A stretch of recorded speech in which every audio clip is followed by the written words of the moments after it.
আমি যখন চিন্তা করছিলাম আমি শুধু চিন্তা করছিলাম আমি গুছিয়ে কথা বলতে পারবো কিনা, বিকজ আমি দেখেছি আপনার প্রোগ্রামে যারা আসে আপনি তো অবশ্যই সবাই এত সুন্দর করে গুছিয়ে কথা বলে, আর আপনি যেটা বলছেন আমি কেন আসার জন্য রাজি হলাম, রাইট। আমার মনে হয় না আমি যেই কাজগুলো করেছি ভুল কিছু করেছি আমি বলবো না, আমার মনে হয় কি হ্যাঁ কিছু প্রত্যেকটা স্টেপে যে কাজগুলো করেছি ওটা না করলে আমি পরের স্টেপে যেতে পারতাম না। সো অপরাধ করেছি আমি এরকম কিছু আমি মনে করি না। রাইট, আপনার জায়গা থেকে সেটা মনে হচ্ছে, but you have some secrets of course. না অফ কোর্স সিক্রেটস তো কিছু আছেই, প্রত্যেকের লাইফেই আছে, যেটা হয়তোবা কেউ জানে না, কিছুটা হয়তোবা আমি নিজেও উপলব্ধি করতে পারবো না, হয়তো আজকে কথা বলতে গেলে হয়তো বা আনকনসিয়াসলি বেরিয়ে যাবে অনেক কিছু। আমি তারপরেও বলবো আমি এখন পর্যন্ত যা যা করেছি একটা না করলে একটা ভুল বলেন বা একটা কাজ না করলে আমি আরেকটা কাজ শিখতে পারতাম না। সো আমার দিক দিয়ে 100% অনেস্ট না, অনেস্ট হ্যাঁ অনেস্ট কাজের জন্য প্রত্যেকটা জায়গা থেকে অফ কোর্স। এবং পিয়ার এই ইডিওলজিটাকে আমি আমার ব্যক্তিগত জায়গা থেকে অনেক বেশি রেসপেক্ট করি, কজ মানুষ আসলে কিছু করার জন্যই দুনিয়াতে আসে এবং প্রত্যেকেই কিছু না কিছু পোটেনশিয়ালিটি নিয়ে আসে, এবং সেই জায়গাটি থেকে আমাদের আমরা জানেন যারা পাবলিক অ্যাডমিনিস্ট্রেশনের স্টুডেন্ট আছেন তাদের একটা টার্ম শেখানো হয় which is call getting things ডান। আপনি দিন শেষে কি করলেন সেটাই হচ্ছে আপনি কি, সেটা কিভাবে ওই রাস্তা দিয়ে গেছেন, কতটুকু আঘাত খেয়েছেন। আপনি যদি সাকসেস না হতে পারেন কেউ কোনোদিন আপনার সেই গল্পটা শুনবে না। সো আজকে এখানে সাকসেসফুল একজন মানুষ এখানে বসে আছে, সাকসেস লেডি আমি যাই বলি না কেন, তার জীবন গল্প এবং তার যে সিক্রেটস সব কিছুই আমরা আমাদের অনুষ্ঠানে পাবলিশ করতে চাই। তার আগে বলতে চাই প্রিয় অনুষ্ঠানটি আপনারা যদি ইউটিউব থেকে দেখতে চান কিংবা শুনতে চান চলে আসবেন আমাদের ইউটিউব চ্যানেলে। আমাদের ইউটিউবের ঠিকানা হচ্ছে www.youtube.com/dfm904। আমি আবারও বলছি youtube.com/dfm904। Please subscribe this channel এবং একই সাথে নোটিফিকেশন অন করে নেবেন। পিয়া, আমরা একেবারে ছোটবেলা থেকে শুরু করি, যেটা আমরা অনেকেই হয়তো বা জানি না, যেখান থেকে আপনার মেমোরি একদম first memory in your life. So আমি এক খুলনার খুব ভালো একটা জায়গা থেকে বড় হয়েছি, জি, একটা আপার মিডল ক্লাসের ফ্যামিলি থেকে, সেখানে সবাই শিক্ষিত ভদ্র জয়েন্ট ফ্যামিলিতে বড় হয়েছি। যেরকম প্রত্যেকটা ফ্যামিলিতে হয়, আব্বা আম্মার ঝগড়া দেখেছি, আম্মা দাদির ঝগড়া দেখেছি, তারপরেও দেখেছি যে তারা সবসময় আমার মা নানির থেকেও দাদির সাথে বেশি ক্লোজ, খুব মজা করতে করতে বড় হয়েছি। বাবা কি করতো? আমার বাবা ব্যবসা করে, এখন ব্যবসা করে, বাবা ভালো আছে। কয় ভাই বোন? আমরা 3 ভাই বোন, আমরা 2 বোন 1 ভাই। আমার বড় বোন আছে, আমার বড় বোন ডেফ, ভালো করে কথা বলতে পারে না, শুনতে পারে না। ওকে, খুবই সুন্দরী, আমরা গেস করতে পারি না খুবই সুন্দরী, আমার থেকে অনেক অনেক সুন্দর। আমার ছোট ভাই আছে, ছোট ভাইও এবার এসএসসি পরীক্ষা দেবে, আমার থেকে 10 বছরের ছোট। হ্যাঁ, আর আমার বড় বোন আমার থেকে 6-7 বছরের বড়। আমার মায়ের নিজের একটি স্কুল আছে, যারা অটিস্টিক, যারা ডেফ, কথা বলতে পারে না, তাদের জন্য সে নিজে একটি স্কুল পরিচালনা করে। বেসিক্যালি আমার বড় বোন যখন এরকম সমস্যা দিয়ে যাচ্ছিল তখন থেকে তার উদ্যোগটা শুরু।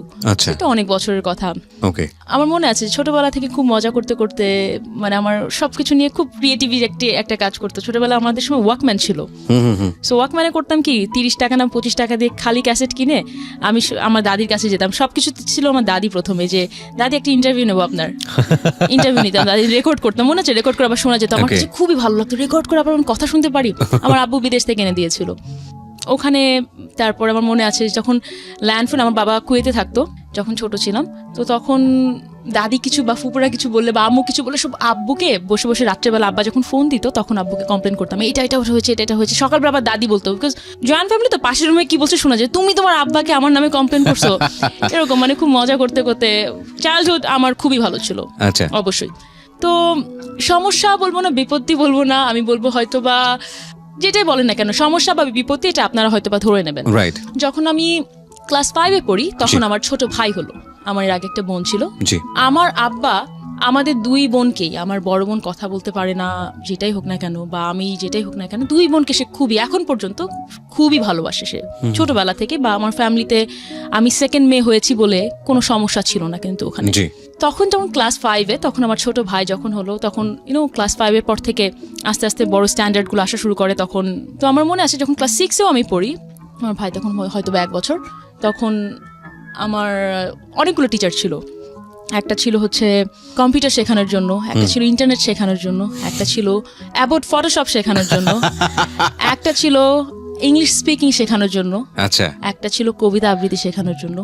শুনতে খুব হাস্যকর লাগবে, একটা হুজুর ছিল, মানে শুনতে হাস্যকর লাগবে যে এত টিচার ছিল আমার। আর তাছাড়া তো অন্যান্য সাবজেক্ট ওয়াইজ কিন্তু আমি এখনো যাইনি, সাবজেক্ট ওয়াইজ তো টিচার ছিল, কোচিং সেন্টার ছিল, সারাদিন আমি খুব বিজি থাকতাম পড়ালেখা নিয়ে, এগুলো নিয়ে, অ্যাক্টিভিটি নিয়ে। তো যখন ক্লাস 8-এ আমি উঠি তখনও বুঝতে পারি যে কিছু সমস্যা না আমি বলবো কি 8 থেকেও ঠিক আছে, বিকজ 8 পর্যন্ত আমি হয়তো বা বুঝতামও না যে আমাকে নেগলেক্ট করা হচ্ছে বা ইগনোর করা হচ্ছে, এই ব্যাপারটাও আমি তখন থেকে বুঝতাম না। তো আমি যখন ক্লাস 9-এ পড়ি আমার মনে হয় তখন থেকে ইয়াস আমার আব্বুর একটা হচ্ছে কি, আচ্ছা আমি প্রথমে বলে নিচ্ছি 2 ঘন্টার জন্য আমি ভুলে যেতে চাই আমি কি নিয়ে কথা বলছি। হ্যাঁ, তো আমি আমার আশেপাশে কি আছে। তো আমার আব্বুর একটা ব্যাপার হচ্ছে কি, সে খুব গালিগালাজ করে, মনে করেন কিছু হলেই গালি দেবে, সবাইকে গালি দেবে। মনে করেন এটা আমাদের ফ্যামিলির একটা ট্র্যাডিশন, আদর করেও একটা গালি দিয়ে কথা বলবে, এরকম একটা কথা যে আদর করে সে গালি ছাড়া কথা বলতে পারে না। আমার চাচারাও আছে এরকম কিছু কিছু, সবাই না, বাট কিছু কিছু আদর করে হলেও গালি দিয়ে কথা বলবে। আমি আমার মায়ের মতো একটু যে না, খুব সেলফ রেসপেক্টটা খুব বেশি, যে না তুমি আদর করে হলো ভালো করে হলো তুমি কেন গালি দিয়ে কথা বলবে আমার সাথে, এরকম ছিলাম আমি। তো যখন ক্লাস 9-এ উঠি, যখন দেখছি যে আবু গালি দিয়ে কথা বলছে, এটা বলছে, আমার না আস্তে আস্তে খুব আমার খুব লাগছে না, আমাকে কেন গালিটা দিল, আমাকে কেন একটা গালি দিয়ে কথা বলবে। আমি নিতে পারতাম না আস্তে আস্তে, কিন্তু আব্বুর উপর কথাও বলতে পারবো না। এরকম আমি বলবো না আমি যে খুবই ভদ্র বা খুবই ভয় পাই এরকম একটা বাচ্চা ছিলাম, একেবারেই না। আমার কিছু হলেই আমি যখনই কোনো কিছু পছন্দ করতাম না, সেটা আমার দাদা, চাচি, ফুপু, চাচা যেই হোক না কেন, আমি সরাসরি মুখের উপর বলতাম যে না, আমি আই ডোন্ট লাইক ইট। আমি এরকমই ছিলাম। ক্লাস 9-এ যখন পড়ি একটা সময় আমি কোচিংয়ে যাওয়া শুরু করলাম, একটা ছেলেকে খুব ভালো লাগতো তখন। কোচিংয়ে আমার বাসার নিচেরটাতে কোচিং সেন্টার ছিল। তো 9-এ উঠে দেখলাম কি একবার প্রেম কাহিনী দিয়ে শুরু করলাম। আমি একটা রিক্সা নিয়ে যাচ্ছি, আমার পাশে আমার 2টা ফ্রেন্ড বসা।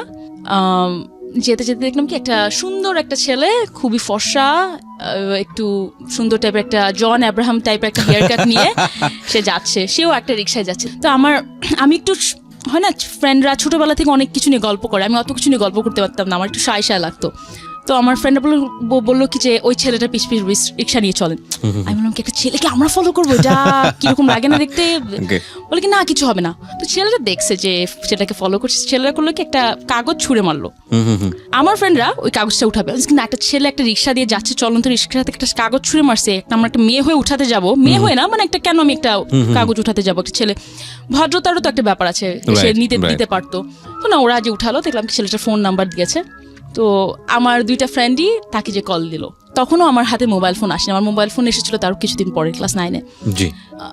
আমার ফ্রেন্ডগুলো বাইরে থেকে তাকে তখন কিন্তু অনেক ল্যান্ডলাইনে ফোন দেওয়া যেত, বাইরে থেকে বা ফোন থেকে ফোন দেওয়া যেত। ফোন দিল ছেলেটাকে, তো ছেলেটা বললো ঘুরায় ফিরায় আমার কথায় আসতেছে, তো তোমাদের লম্বা মেয়েটা ছিল, ওকে দাও, ওকে ফোনটা দাও। এখন আমি তো কথা বলতে পারবো না, কথা বলতে ভয় লাগে, একটা ছেলের সাথে কথা বলবো কেমন লাগবে শুনতে।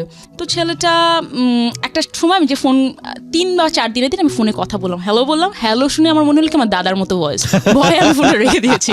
তো আমার ফ্রেন্ডরা বলে কি যে তুমি এত বোকা কেন, তো ভীতু কেন? আমি বললাম কি না, পরে এরকম করতে করতে আমি বললাম কি যে আপনার সাথে আমি ফোনে কথা বলতে পারবো না, ওকে বলো আমি ফোনে কথা বলতে পারবো না, আপনি করে বলতে, আমার থেকে 1 বছর বড় ছিল। আমি বললাম কি যে ওনাকে আমার ইমেল অ্যাড্রেসটা দাও, ইমেলে কথা বলবো। তখন থেকে আমরা ইমেল অ্যাড্রেসে কথা বলা স্টার্ট করলাম, 2-3 মাস ইমেলে কথা বললাম। কথা বলার পরে মডার্ন প্রেম যেটাকে বলা চলে, একবারে স্টার্টই হয়েছে ইমেল। আমরা শুনি যেটা চিঠি দিয়ে হয়, ফোনে হয়, but they started by email. Okay, হ্যাঁ। আর 2005-06 দিকে কিন্তু ইমেল বা কম্পিউটার এত পপুলার ছিল না খুলনার মতো জায়গায়। তো আচ্ছা, এখানে আমি বলে রাখি একটু যে তখন কিন্তু আমার বাসায় পার্সোনাল কম্পিউটার ছিল, তখনই কিন্তু আমার বাসায় ইমেল ছিল, তখন ব্রডব্যান্ড লাইনের সাথে কিন্তু কানেক্টেড ছিল। তো আমার আব্বা আমাকে সব কিছু দিয়েছিল, আমি যা যা চেতাম বা বলার আগেই সে, তখন হয়তো ইমেল বুঝতামও না, আমার আব্বা বলছি না তুমি এটা নিয়ে নাও, এটা মডার্ন ফ্যাসিলিটি, তুমি শেখো, ফ্যাক্সও নাও, ফ্যাক্স মেশিনও নাও। ফ্যাক্স মেশিন দিয়ে আমি কি করবো? তো সে যেহেতু যা যা ভালো জিনিস আছে সব আমার মেয়ে শিখবে। আচ্ছা, এরকম। নাহলে আমি আপনাকে যেটা বললাম যে অ্যাবোট ফটোশপের জন্য সে আমার একটা টিচার রেখে দিয়েছিল আমাকে শেখানোর জন্য। যাই হোক, ছেলেটার সাথে কথা বললাম ইমেলে, কথা বলতে বলতে মাঝে মাঝে হয় না প্রেম, নতুন নতুন প্রেম করলে তোমার সাথে একটু ফোনে কথা বলবো, মানে দেখা করো তো দূরে থাকো, সাহসটাই ছিল না, ফোনে কথা বলবো, ফোনে তো ল্যান্ডলাইন। তো ফোন দিত, বাই সামহাউ কিছুদিন পরে তারা ধরলো যে পিয়া একটা ছেলের সাথে ফোনে কথা বলে। আমি তো খুবই ভয় পেতাম যে না আমি ফোনে কথা বলছি না, কেউ না। এবং আমার বাসায় অনেক অনেক উল্টাপাল্টা ফোনও আসতো, যেটা হয় একটা মফস্বলের একটা মোটামুটি সুন্দর মেয়ে থাকলে অনেকে ফোন দিত, এরকম একটা ব্যাপার ছিল। তো আমি ওই ছেলের সাথে কথা বলতাম, আর কারোর সাথে কিন্তু কথা বলতাম না, কিন্তু বাসায় অনেক ফোন আসতো। একটা সময় যখন এটা নিয়ে এত মাত্রায় বেড়ে গেল, আমি কিন্তু তখন পর্যন্ত শুধু ফোনে কথা বলতাম, যে আমার পুরো ফ্যামিলির মধ্যে ছড়াই গেল যে পিয়া ছেলেদের সাথে ফোনে কথা বলে, এরকম এরকম। আমার আব্বা আমার কানে দিতে লাগলো সবাই কথা। যেহেতু জয়েন্ট ফ্যামিলিতে ছোট একটা তিলকে তাল বানানো খুবই কমন ইস্যু ছিল তখন। রাইট, মজাও পায় অনেকে, মজা পাই, আসলে মজাই পাই এটা, যে হয় না আরেকটা ফ্যামিলিকে একটু ডাউন করে দেখানো, পচানো বা যেটাই বলি না কেন আমরা। আব্বাকে এসে বলা স্টার্ট করলো, আব্বু তো খেপে যাচ্ছে। এখন আব্বুর সাথে আমার খুবই ভালোবাসার সম্পর্ক ছিল, যেখানে অত ওপেন আমি বলবো না, যেখানে মনে করেন সবকিছু শেয়ার করা যায়, একেবারে ছিল না। এটা আমার মার সাথে করতে পারতাম। একটা সময় যে আমি আমার মাকে বললাম আম্মু আমি একটা ছেলেকে পছন্দ করি, বিকজ আমার আম্মার সাথে আমি সবকিছু শেয়ার করতাম, এখন পর্যন্ত করি সবকিছু মানে সবকিছু। আমি যখন বললাম, আমার আম্মু আমার পুরো কথাটা শুনে আমাকে বললো কি যে দেখো তুমি এখন অনেক ছোট, সবাইকে বোঝানোর চেষ্টা করলো যেভাবে নর্মালি বাবা মারা বোঝায়, যে এটা এখন না, আমরা পরে দেখবো, তুমি ভালো করে এখন পড়াশোনায় মনোযোগ দাও। আমি বললাম আচ্ছা ঠিক আছে, কিন্তু সবাই যে আমার সাথে এরকম করছে, আমার চাচা ফুপুরা আব্বুরা, আমি কিন্তু এটা নিতে পারতেছি না, বিকজ আমার তখন পড়ার অনেক টেনশনও থাকছিল, প্রি টেস্ট আমি সায়েন্স থেকে পড়তাম, সবচেয়ে ভালো স্কুলে পড়তাম, তো এই ব্যাপারগুলো নিতে পারতাম না। আম্মু বলে কি তুমি কান দিও না, তুমি পড়ো শুধু। আমি চুপ করে থাকলাম, আচ্ছা ঠিক আছে। পরে দেখলাম কি এই ব্যাপারটা না বেড়ে যায়। আমি কিন্তু কথা থামাইনি, জাস্ট বিকজ আমার চাচা ফুপুরা বলেছে তুমি একটা ছেলের সাথে কথা বলতে পারবা না, তাই বলে আমি কথা থামাই দেবো? হতেই পারে না, হতেই পারে না। এটা আমি কেন বলছি, মানে আমি বলছি কি যে আমি একটা জিনিস যতক্ষণ না পর্যন্ত আমি নিজে চিন্তা করবো জিনিসটা রং, আমি ততক্ষণ না পর্যন্ত এটা ছাড়ি না। By natural you are like that? By natural I am like this. আমি আমার কথা যারা শুনছেন তারা শুনতে শুনতে বুঝতে পারবেন যে আমি এরকমই। আমি কিছুটা গেস করেছিলাম, মানে আই গেস, মানে হয় না ফেস দেখে। আমি এত লাইফের স্টোরি শুনেছি মানুষের জীবনে, মানে 400-500 তো অনের হয়েছে, 4-5 হাজার শুনেছি। তো এখন এরকম হয় যে একটা মানুষের ফেস দেখলে বুঝতে পারি তার লাইফের স্টোরি কি হতে পারে। তো somehow I guess about you যে ওকে উনি একটু হলেও স্বাধীন চেতা মানুষ, হ্যাঁ, এবং ও অফকোর্স যেই প্রফেশনে উনি আছেন বাংলাদেশের সামাজিক প্রেক্ষাপটে বা যাই বলি না কেন, এরকম স্বাধীন চেতা না হলে এই জায়গাটায় সাকসেস করাটা খুব ডিফিকাল্ট। সো ইন দ্যাট সেন্সে তারা হচ্ছেন চেঞ্জ মেকার। আমি যেটা ওনার সঙ্গে ফোনেও কনভারসেশন করছিলাম যে ওনারা হচ্ছেন চেঞ্জ মেকার, ওনারা একটা জনরা ক্রিয়েট করছেন, হয়তো পরের জেনারেশনে যারা আসবে তাদের জন্য কাজ করাটা অনেক বেশি ইজি হবে। সে আপনি যে প্রসঙ্গে ছিলেন যে আপনি কথা বলা থামাননি। হ্যাঁ, কথা বলা আমি থামাইনি। তো একটা সময়, আচ্ছা ছেলেটার কথা কিন্তু আমি আগেও বলেছি, বিকজ ছেলেটার নাম ছিল মিমো। ওকে, তো সেটার পুরো নাম ছিল সাদ্দাম হোসেন মিমো। তখন আবার সাদ্দাম হোসেনের যুদ্ধ চলতেছে, আমার ফুপুরা বলে সাদ্দাম একটা ছেলের নাম হতে পারে, তুমি সেই ছেলের সাথে তুমি ফোনে কথা বলো, তোমার লজ্জা হয়। তখন অনেক পপুলার বাংলাদেশে, হি ওয়াজ ভেরি পপুলার। তো এরকম করে কথা বলতো, তো আমি বলতাম কি যে আমি চুপ করে থাকতাম, কথা বলতে পারতাম। তো আমি মানে আমার খুব বেশি রেগে গেলে আমি খুব টস করে চোখ থেকে আমার পানি পড়তো, বাট আমি বেশি রেগে গেলে কথা বলতে পারতাম। তো একটা সময় যখন আমি দেখলাম যে তারপরেও আমি কথা একটু কমিয়ে দিয়েছিলাম বলতে কি, দিনে যদি আমি 2-3 বার ফোনে কথা বলতাম বা 2 বার কথা বলতাম, হয়তো বা তখন 2 দিনে 1 বার কথা বলতাম, কিন্তু কোনো মতেই দেখলাম কি আমার ফ্যামিলি থেকে জিনিসটা কমছে না, বেড়েই যাচ্ছে। প্রত্যেকে কথা, এবং প্রত্যেকে না আস্তে আস্তে আমার সাথে কথা কমানো স্টার্ট করলো, এবং খুব বাজেভাবে কথা বলতো। যখনই কথা বলতে খুব বাজেভাবে কথা বলতো, মানে আমার জয়েন্ট ফ্যামিলি যারা ছিল। আমি যখন দেখলাম কি অতি মাত্রায় আমার উপরে মানসিক মেন্টাল টর্চারটা বেড়ে যাচ্ছে, আমি হয়তো টিভি দেখতে যাচ্ছি, ঠাস করে হয়তো আমার একটা ফুপু একটা উল্টাপাল্টা কথা বলে দিল, ঠাস করে হয়তো আমার বাবা একটা আমাকে গালি দিয়ে বসলো। আমি নিতে পারছিলাম না জিনিসটা, যে মনে হচ্ছিল কি বাসার বাইরে যতক্ষণ থাকি ততক্ষণই ভালো থাকি। আমি কোচিং সেন্টার, স্কুলে আরো বেশিক্ষণ টাইম থাকা স্টার্ট করলাম। একটা সময় যে আমি চিন্তা করলাম আচ্ছা ঠিক আছে, আমার ফোনে কথা বলে এত সমস্যা, আমি ওর থেকে দেখা করবো, কি করবো আমার সাথে। তো আস্তে আস্তে দেখা করা স্টার্ট করলাম। ছেলেটাও খুশি, দেখা করছে মেয়ে, এতদিন তো দেখাও করতো না। দেখা করলাম, এটা কিন্তু আফটার 9 মাস পরে আমি প্রায় দেখা করেছি। তখন আমার হাতে নতুন ফোনও চলে আসছে, মোবাইল ফোনও পেয়েছি, দেখা করাও ইজি ছিল, 7 টাকা করে পার মিনিট ছিল, কথা বলার টাফ ছিল। মোবাইল ফোন শেখানোর জন্য কোনো টিউটর ছিল না তো? ও না, মোবাইল ফোন শেখানোর জন্য কোনো টিউটর ছিল না, বিকজ আমার এডিশন শেখানোর জন্য বাসায় টিউটর ছিল। সো মোবাইল ফোন শেখার জন্য থাকলেও থাকতে পারে না। আমি আপনাকে বলি, আমরা এখনকার যারা বাচ্চারা, তারা কিন্তু উঠেই সবকিছু আইফোন পাচ্ছে, আইপ্যাড পাচ্ছে, ল্যাপটপ পাচ্ছে। আমাদের ওই সময় আমার আব্বা আম্মাই জানতো না ল্যাপটপ বা কম্পিউটার কিভাবে ইউজ করতে হয়, টিচার ছাড়া কোনো ওয়ে ছিল না। তো যেটাতে ছিলাম যে তখন দেখা করা সেলফোন হাতে পেলাম, সেলফোন হাতে পেলাম, ছেলেটার সাথে দেখা করা স্টার্ট করলাম। আর আমার একটা কথা ছিল, ছেলেটা হচ্ছে কি যে আমরা রিক্সায় ঘুরতাম, তো রিক্সায় ঘুরলে আমাকে বলতে কি তুমি হুট উঠাই ঘুরো, বিকজ হুট উঠাই ঘুরলে কেউ দেখবে না। শুধু কি তাই? হ্যাঁ শোনেন আমি বলছি, আমি যেহেতু সিক্রেটে কথা বলতে আসছি, আমি কোনো কিছু রেখে রেখে বলবো না। Exactly, that's why I like her. Yes, আমি she is really desperate lady. Okay, so আমাকে বললো কি যে হুট উঠায় চললে কেউ দেখবে না। হ্যাঁ সেটা ঠিক কথা, বিকজ আমার ফ্যামিলি দেখলে আরো ঝামেলা করবো। হুট উঠায় তুললে দেখি গায়ে হাত দেয়, কোমরে হাত দেয়, গায়ে হাত দেয়। খুব বিরক্তিকর। তো কথা বলছি গায়ে হাত দেওয়া দিই কি, মানে গায়ে হাত দেওয়া। আমি এইটা পর্যন্ত বলি, তখন পর্যন্ত ক্লাস 9-10 পর্যন্ত আমি যেটা বলছিলাম যে আমার ফ্রেন্ডদের সাথে আমি একটু শাই ছিলাম, হয় না ছেলেদের ব্যাপারে নিয়ে কথা বলে অনেক মেয়েরা সাথে that kind of relationship between man and women. হ্যাঁ আমি জানতাম না ক্লাস 10 পর্যন্ত। Exactly. সো গায়ে হাত দেওয়া দিয়ে আমি খুব অপছন্দ করা শুরু করলাম। তখন আমি বললাম কি না, হুট নামাই ঘুরবো। হুট নামায় যখন ঘোরা স্টার্ট করলাম, পুরা খুলনা শহর জেনে গেল যে পিয়া একটা ছেলের সাথে রাস্তায় ঘোরে। ওকে, হ্যাঁ। এবং যখন এই কথাটা আসলো, তখন কথাগুলো অনেক নেগেটিভ ভাবে আসা শুরু করলো যে পিয়া তো ছেলেদের সাথেই ঘোরে, পিয়া এই ছেলেকে, তখন কিছু ছেলেরা যারা আমার সাথে খুব লাইন মারতো, কিছু করতে পারেনি, পিয়া তো আমাকে এটা গিফট করছে, ওটা গিফট করছে, এগুলো রিউমার ছড়ানো স্টার্ট করলো। হয় না, আর দেখবেন কি আমি মাঝে মাঝে ফতুয়া প্যান্ট পরে ঘুরতাম।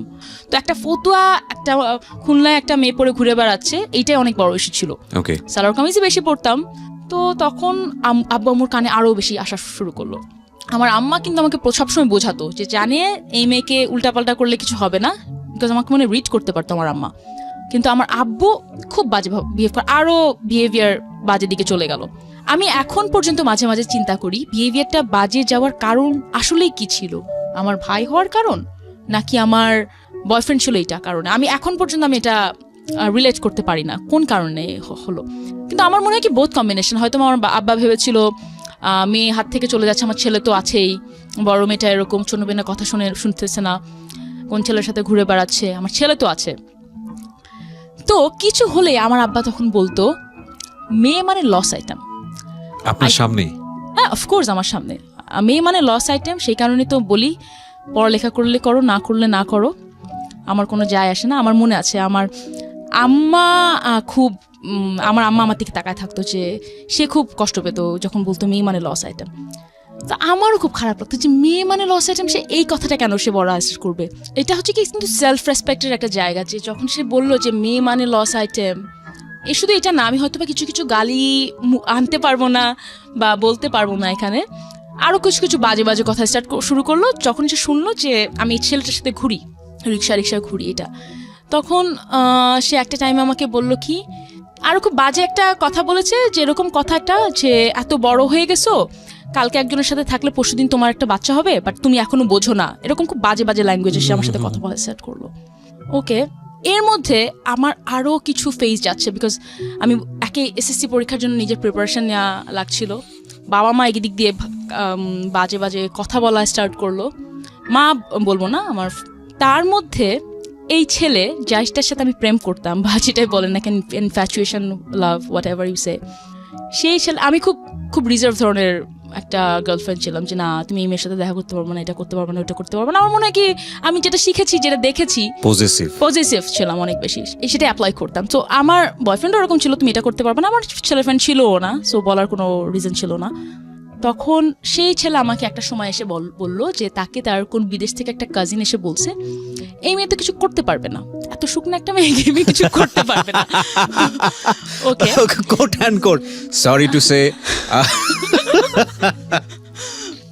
ওকে, তো যাই হোক, সে বললো এই মেয়ে তো কিছু করতে পারবে না। তার মানে সে মিন করছিল এরকম যে এই মেয়েটার সাথে যদি কখনো বলি যে সেক্স করবো, এই মেয়েটা কখনো তো রাজি হবেই না, বা এই মেয়েটা, সে আমাকে হয়তো, আমার মনে নাই ভালো করে, বাট সে আমাকে অনেকভাবে বোঝানোর চেষ্টা করেছিল। আমি যেহেতু জানতাম না ব্যাপারটা কি, সো আমি বুঝিও নি সে কি বোঝানো, কিন্তু আমি এইটুকু বুঝছিলাম ছেলে মেয়েদের মধ্যে কোনো একটা রিলেশনশিপ হয়, এরকম কিছু একটা হয়, আমি জানি না। তো আমার জন্য খুবই টাফ ছিল বোঝা যে কি বোঝানো যাচ্ছে। সো আমি ছেলেরা যখন আমাকে বললো যে আমার একটা কাজিন এসে বলেছে যে তুমি এই মেয়ে তো কখনো কিছু করতে পারবে না, আমি বললাম কি না, কেন করতে পারবো না, আই ক্যান ডু এভরিথিং। বলি না তুমি তো জানোই না কি করে, তুমি আর তুমি জানতে চাও না, আমি বললেও তুমি বোঝার চেষ্টা করো না, রাইট। সো আমি বললাম কি যে না, আমি করতে পারবো। তো তখন সে আমাকে বললো যে আচ্ছা ঠিক আছে, আমার মনে আছে আমার এসএসসি পরীক্ষার সময়, তখন সে আমাকে পরীক্ষার একদিন আগে, সো মাঝখানে মানে একটা পরীক্ষা দিয়ে আসছি, পরে একদিন গ্যাপ রেখে একটা পরীক্ষা, সে আমাকে এত মেন্টাল টর্চার করতে শুরু করলো, বলকি না তাহলে তুমি আমাকে দেখাও তুমি কিভাবে করবা। ওহো। সো এনিওয়েজ আমাকে বললো কোথায় যাবা, আমি বললাম আচ্ছা ঠিক আছে কোথায় যাবেন বলেন। আমি বললো কি কোন ফ্রেন্ডের বাসায়। কিন্তু আমি ততদিনে এইটা বুঝেছি যে বিভিন্ন তখন দেখবেন কি খুব ছবি বা এমএমএস করে ছড়া দিত, ওই টাইমটাতে খুব বেশি হতো। 10-12 বছর আগের কথা দেখবেন কি মফস্বলে দেখবেন কি সব জায়গায় ভাইরাল হয়ে যেত ভিডিও বা এরকম। তা আমি শুনতাম যে কোনো ফ্রেন্ডের বাসায় যাওয়া উচিত নয়, আমি এটা জানতাম যে কোনো ফ্রেন্ডের বাসায় গেলে খারাপ হবে, ব্ল্যাকমেইল করতে পারে বা অন্য কোনো কিছু ব্ল্যাকমেইল করতে পারে, অনেক কিছু করতে পারে, ক্যামেরা বসাতে পারে, মানে যেভাবে আসে। তা আমি বললাম যে আচ্ছা ঠিক আছে কোথায় যাবেন। তখন সে আমাকে আমি আপনি করে বলতাম। আচ্ছা আচ্ছা। তো সে আমাকে বললো কি যে আচ্ছা ঠিক আছে ফ্রেন্ডের বাসায়, না ফ্রেন্ডের বাসায় যাবো না। বললো কোথায় যাবা তুমি। আমি যখন হোটেলে যাই এখনো, বলে কি তুমি হোটেলে যাবা, মানে খুলনায় একটা হোটেলে যাওয়া কিন্তু খুবই দুঃসাহসের ব্যাপার। তার থেকে সবাই চেনে না, ছোট সবাই চেনে, তো তার থেকে খুব ইজি আপনি যদি কোনো ফ্রেন্ডের বাসায় যান। আমি গিয়েছি প্রথম দিন বুঝিনি কি করেছি না করেছি, কিছুই বুঝিনি। বুঝলাম সেদিন মনে হয় প্রথম বুঝলাম। বোঝার পরে এবং এখানে আমি আসি, আজকে কি আপনি বলবেন, আপনি অনেকে হয়তো বা বলতে পারেন মেয়েটা ভুল করেছে, আমি তো বলবো না আমি ভুল করেছি। আমার একটা ছেলেকে পছন্দ করতাম, ছেলেটা বলেছে হ্যাঁ হয়তো বা 2 দিন আগে করেছি, হয়তো আমি 2 দিন পরে করতাম, এটা আমি ভুল বলবো না। হয়তো বা সেই ছেলের সাথে আমার রিলেশনশিপ থাকেনি কেন এটাও আমি পরে বলবো, বাট আমি মনে করি না এটা আমি কোনো ভুল করেছি। এইটা আমার চলতে যে বা নেক্সট স্টেপের জন্য আমার মনে হচ্ছে ওই সময়ের জন্য ওটা ঠিক ডিসিশন ছিল। You take it just as experience of your life. অবশ্যই, মানে আমার মনে হয় কি ওই টাইমটাতে আমার যেটা রাইট ডিসিশন মনে হচ্ছিল আমি সেটা করেছি। ফার্স্ট অফ অল পিয়া, আমরা কাউকে জাজ করি না, বাট আপনি যদি সোসাইটি জায়গা থেকে বিষয়টাকে চিন্তা করেন তাহলে আপনি জানেন যে আমাদের সোসাইটি বিষয়টাকে কিভাবে দেখে, এবং সেই জায়গাটি থেকে আপনি সেটা ব্যক্তিগতভাবে রিসিভ করবেন কি করবেন না সেটা সম্পূর্ণই আপনার ব্যক্তি স্বাধীনতার জায়গা থেকে আপনি আপনার মতো করে জাজ করতে পারেন 100%, বাট এটা আপনার জীবনের ঘটনা। ফার্স্ট অফ অল আপনাকে এটা মূল্যায়ন করতে হবে। সো আপনি যদি মনে করেন যে ওকে ইট ওয়াজ লাইক দিস, এটা আমার ফল্ট, দেন ইট ফল্ট। আপনি যদি মনে করেন না এটা আমার ফল্ট ছিল, এটা আমি একটা এক্সপিরিয়েন্স নিয়েছি, I'm 100% agree with this যে ওকে আপনার এটা এক্সপিরিয়েন্স, ফাইন, এটা এক্সপিরিয়েন্স। এবং বাই দ্য ওয়ে হোটেলের টাকাটা কিন্তু আমি দিয়েছিলাম, হোটেলের রেন্টটা। সো আমি ছিলাম এরকম একটা মেয়ে, আমি এখন পর্যন্ত এরকম, যেটা চিন্তা করি যেটা ঠিক, কিন্তু হ্যাঁ ওই টাইমটাতে আমি ঠিক বেঠিক চিন্তা করিনি। ওই টাইমটাতে ছেলেটা আমাকে বলেছিল তুমি করতে পারবা না। সো আমার জন্য এটা খুব বড় ব্যাপার ছিল, কেউ আমাকে হ্যাঁ কোনো কিছু যদি বলে তুমি করতে পারবা না, আমি কেন করতে পারবো না, এবং ছেলেটাকে আমি পছন্দও করতাম তখন। ওকে, তখন যাই হোক। সো আর শুধু সেটা না, তখন আমার মাথার মধ্যে অনেক মেন্টাল প্রেশার কাজ করছিল। হয়তো বা এই টাইমটাতে আমার বাবা মা বা আমার পুরো ফ্যামিলি যদি আমাকে সাপোর্ট দিত, আরো ভালোভাবে বোঝাতো, যেটা আমার মা তার জায়গা থেকে অনেকখানি ট্রাই করেছে, বিকজ সেও অনেক প্রেশারে থাকতো। আমার ফ্যামিলি তাকে আমার জন্য অনেক কথা শোনাতো যে তোমার মেয়ে কথা শোনে না, তুমি কিছু বলো না, এরকম। আমি কিন্তু তাহলে ওই স্টেপটা নিতাম না। কেন আমি বলি, কারণ আমাকে যখন আমার বাবা মা ফ্যামিলি, জয়েন্ট ফ্যামিলি, আমার পড়ালেখা, ছেলেটা মেন্টাল প্রেশার সবকিছু একদিক দিয়ে করছে, কভার আপ করে রাখছে, সেই টাইমটাতে যাদের সাথে আমি সবচেয়ে বেশি টাইম কাটাই, আমার ফ্যামিলি, তারা যদি আমাকে সাপোর্ট দিত, আমি কিন্তু কোনো খারাপ কাজ করতে পারতাম না। আমি খারাপ কাজ এই সেন্সে বলছি, জিনিসটা আরো খারাপ দিকে যেতে পারতো। আমি প্রেগনেন্ট হয়ে যেতে পারতাম, আমার একটা এমএমএস বেরোতে পারতো, একটা ভিডিও বেরোতে পারতো, অনেক কিছু বেরোতে পারতো। আর আমি যদি আজকে এই সময় এখানে এসে না বসতাম, আজকে পিয়া হিসাবে আমি কথাটা বলতে পারতাম না। এবং আমি আপনাদের যারা শুনছেন আমি তাদেরকে বলি, আমি ম্যারিড, আমার জামাই কিন্তু জানে আমার বয়ফ্রেন্ডের কথা, এবং সে সবকিছুই জানে, বিকজ আমি বিয়ের আগে কিন্তু সবকিছু তাকে বলেছি যে এটা আমি লাইফে আমি করেছি, whether you accept it or not, আমি করেছি, এখন কিছু করার তো আমার নাই, তো ও বুঝেছে। তো যাই হোক, আমি তখন আমার এসএসসি পরীক্ষা চলছে, এরকম একটা সময় ছেলেটাকে বলেছিলাম যে আপনি এটা করতে পারবেন, বাট আপনি এই একটা মেয়ের সাথে দেখা করবেন। একটা মেয়ে ছিল ওখানে, সুন্দর একটা মেয়ে ছিল, মেয়েটা সবার সাথে টাঙ্কি মারতো, কিন্তু আপনি এই মেয়েটার সাথে কিন্তু দেখা করতে পারবেন না। সুন্দর মেয়ে ছিল বলে কি আপনি ভীত ছিলেন? একটু তো ছিলাম অবশ্যই। আমি আমার জামাইকে নিয়েও এখনো খুব positive, I am a very positive girl, কিন্তু না এখন আগের থেকে অনেক বুঝি। তো কত বছর হলো বিয়ের? কত বছর? বিয়ের 3.5 বছর। ওকে, আমি গ্র্যাজুয়ালি যাবো ওই জায়গাটিতে, হ্যাঁ যেখানে আছি, এসএসসি। হ্যাঁ, সো এসএসসি পরীক্ষা, তখন ছেলেটাকে একদিন দেখলাম ওই মেয়েটার সাথে, ওহো, কোচিং সেন্টার, আর একটা কোচিং সেন্টারের সাথে পড়ে না, সেই কোচিং সেন্টার জাস্ট মেয়ের সাথে দেখা করার জন্য সে গিয়েছে। আচ্ছা, দেখলাম। পরে আরেকবার দেখলাম যে তখন আমার একটা ফ্রেন্ড ছিল, সুন্দর একটা ফ্রেন্ড ছিল, ওকে আমি বললাম তুমি ওকে ফোন করে ডাকো, বলো কি পি আমাকে উল্টাপাল্টা কথা বলছে, আপনি আমার সাথে দেখা করতে পারবেন কিনা। রূপসা ব্রিজের নাম তো মনে হয় সবাই জানেন, যারা খুলনা রূপসা ব্রিজ। ছেলেটা আমার ফ্রেন্ডের সাথে দেখা করার জন্য চলে আসছে ওখানে। আর তো যাবে কোথায়, আমি তো এগুলো সব একটা ট্র্যাপ সাজানো ছিল আমার। সো আমি লুবনা, ওর নাম ছিল, ও এখন ক্যানাডাতে থাকে, আমার খুব ক্লোজ ফ্রেন্ড। তো আমি লুবনাকে বললাম যে লুবনা, তোমার তোমার যাওয়া লাগবে না, তুমি শুধু এইটুকু করো। ও যদি যায়, ওর সাথে আমার রিলেশনশিপ এখানে শেষ। তার মানে ওকে যেই মেয়ে ডাকে ও সেখানে যায়। তার আগে ওকে আমি আমার ওই মেয়েটার সাথেও দেখেছি। আর অনেক রিউমার তো আসে, আমি রিউমার শোনা পাবলিক না, আমি হচ্ছে যেটা নিজের চোখে দেখবো সেটা। রাইট। তখন দেখলাম ছেলেটা দেখা করতে আসছে ওখানে রূপসা ব্রিজে। ও আমাকে দেখে ভয় এমন ভাবে একটা দৌড় দিয়েছে, এটা যদি আপনারা যদি দেখেন, আমার এখন কিছু হলেই সবার হাতে খুব স্মার্টফোন আছে, তখন কারোর হাতে অত স্মার্টফোন ছিল না বলে কেউ ভিডিও করে না, আদারওয়াইজ আই এম শিওর সবাই ভিডিও করতো। তখন ছেলেটা দৌড় মারলো, আমার পিছ দৌড় মারলাম পুরো রূপসা ব্রিজে দৌড়াতে দৌড়াতে। আপনিও দৌড়াচ্ছিলেন পিছে পিছে? অফকোর্স, ওকে ধরবো তো আমি, এত ইজি তো না কাউকে ছেড়ে দেবো। সো যাই হোক, সো রূপসা ব্রিজে ওই নদীর ওখান থেকে দৌড়াতে দৌড়াতে ওখানে একটা সিঁড়ি আছে যেখানে রূপসা ব্রিজের উপরেও যাওয়া যায়। নদীর ওখান থেকে দৌড়াতে দৌড়াতে ওই পর্যন্ত আসছে। পরে দেখছে কি ও ছেলেটা বুঝতে পারছে যেখানে তো সবাই, বিকজ রূপসা ব্রিজে তখন হাজার হাজার মানুষ বসে থাকতো ব্রিজ দেখার জন্য। খুলনার মানুষের তখন খুলনা এন্টারটেইনমেন্টের তো কিছু নাই। না খুলনা না, এটা পুরো বাংলাদেশের অবস্থা। এখন মাটি খুললে লোকজন দাঁড়ায় থাকে ওখানে দেখার জন্য। আর তখন তো মনে করেন 10-12 বছর আগের কথা, 12 বছর আগের কথা। তখন তো ওখানে সবাই খুব, কেন ইমাজিন পিয়াকে যারা দেখেছেন, এত সুন্দর একটা মেয়ে পুরা ব্রিজের কাছাকাছি এবং যেখানে লোকারণ্য, সেখানে দৌড়াচ্ছে একটা ছেলের পেছনে, এবং ছেলেটা বাঁচার জন্য রুদ্ধশ্বাসে মেয়েটার হাত থেকে বাঁচান। এগুলো ইমাজিন করেন তাহলে বুঝবেন মজাটা কি আসলে। ওকে, ছেলেটা যেটা বললাম সুন্দর দেখতে ছিল, জয়নাল প্রাবের মতো হেয়ার কাট, ফর্সা, একটা চশমা পরতো।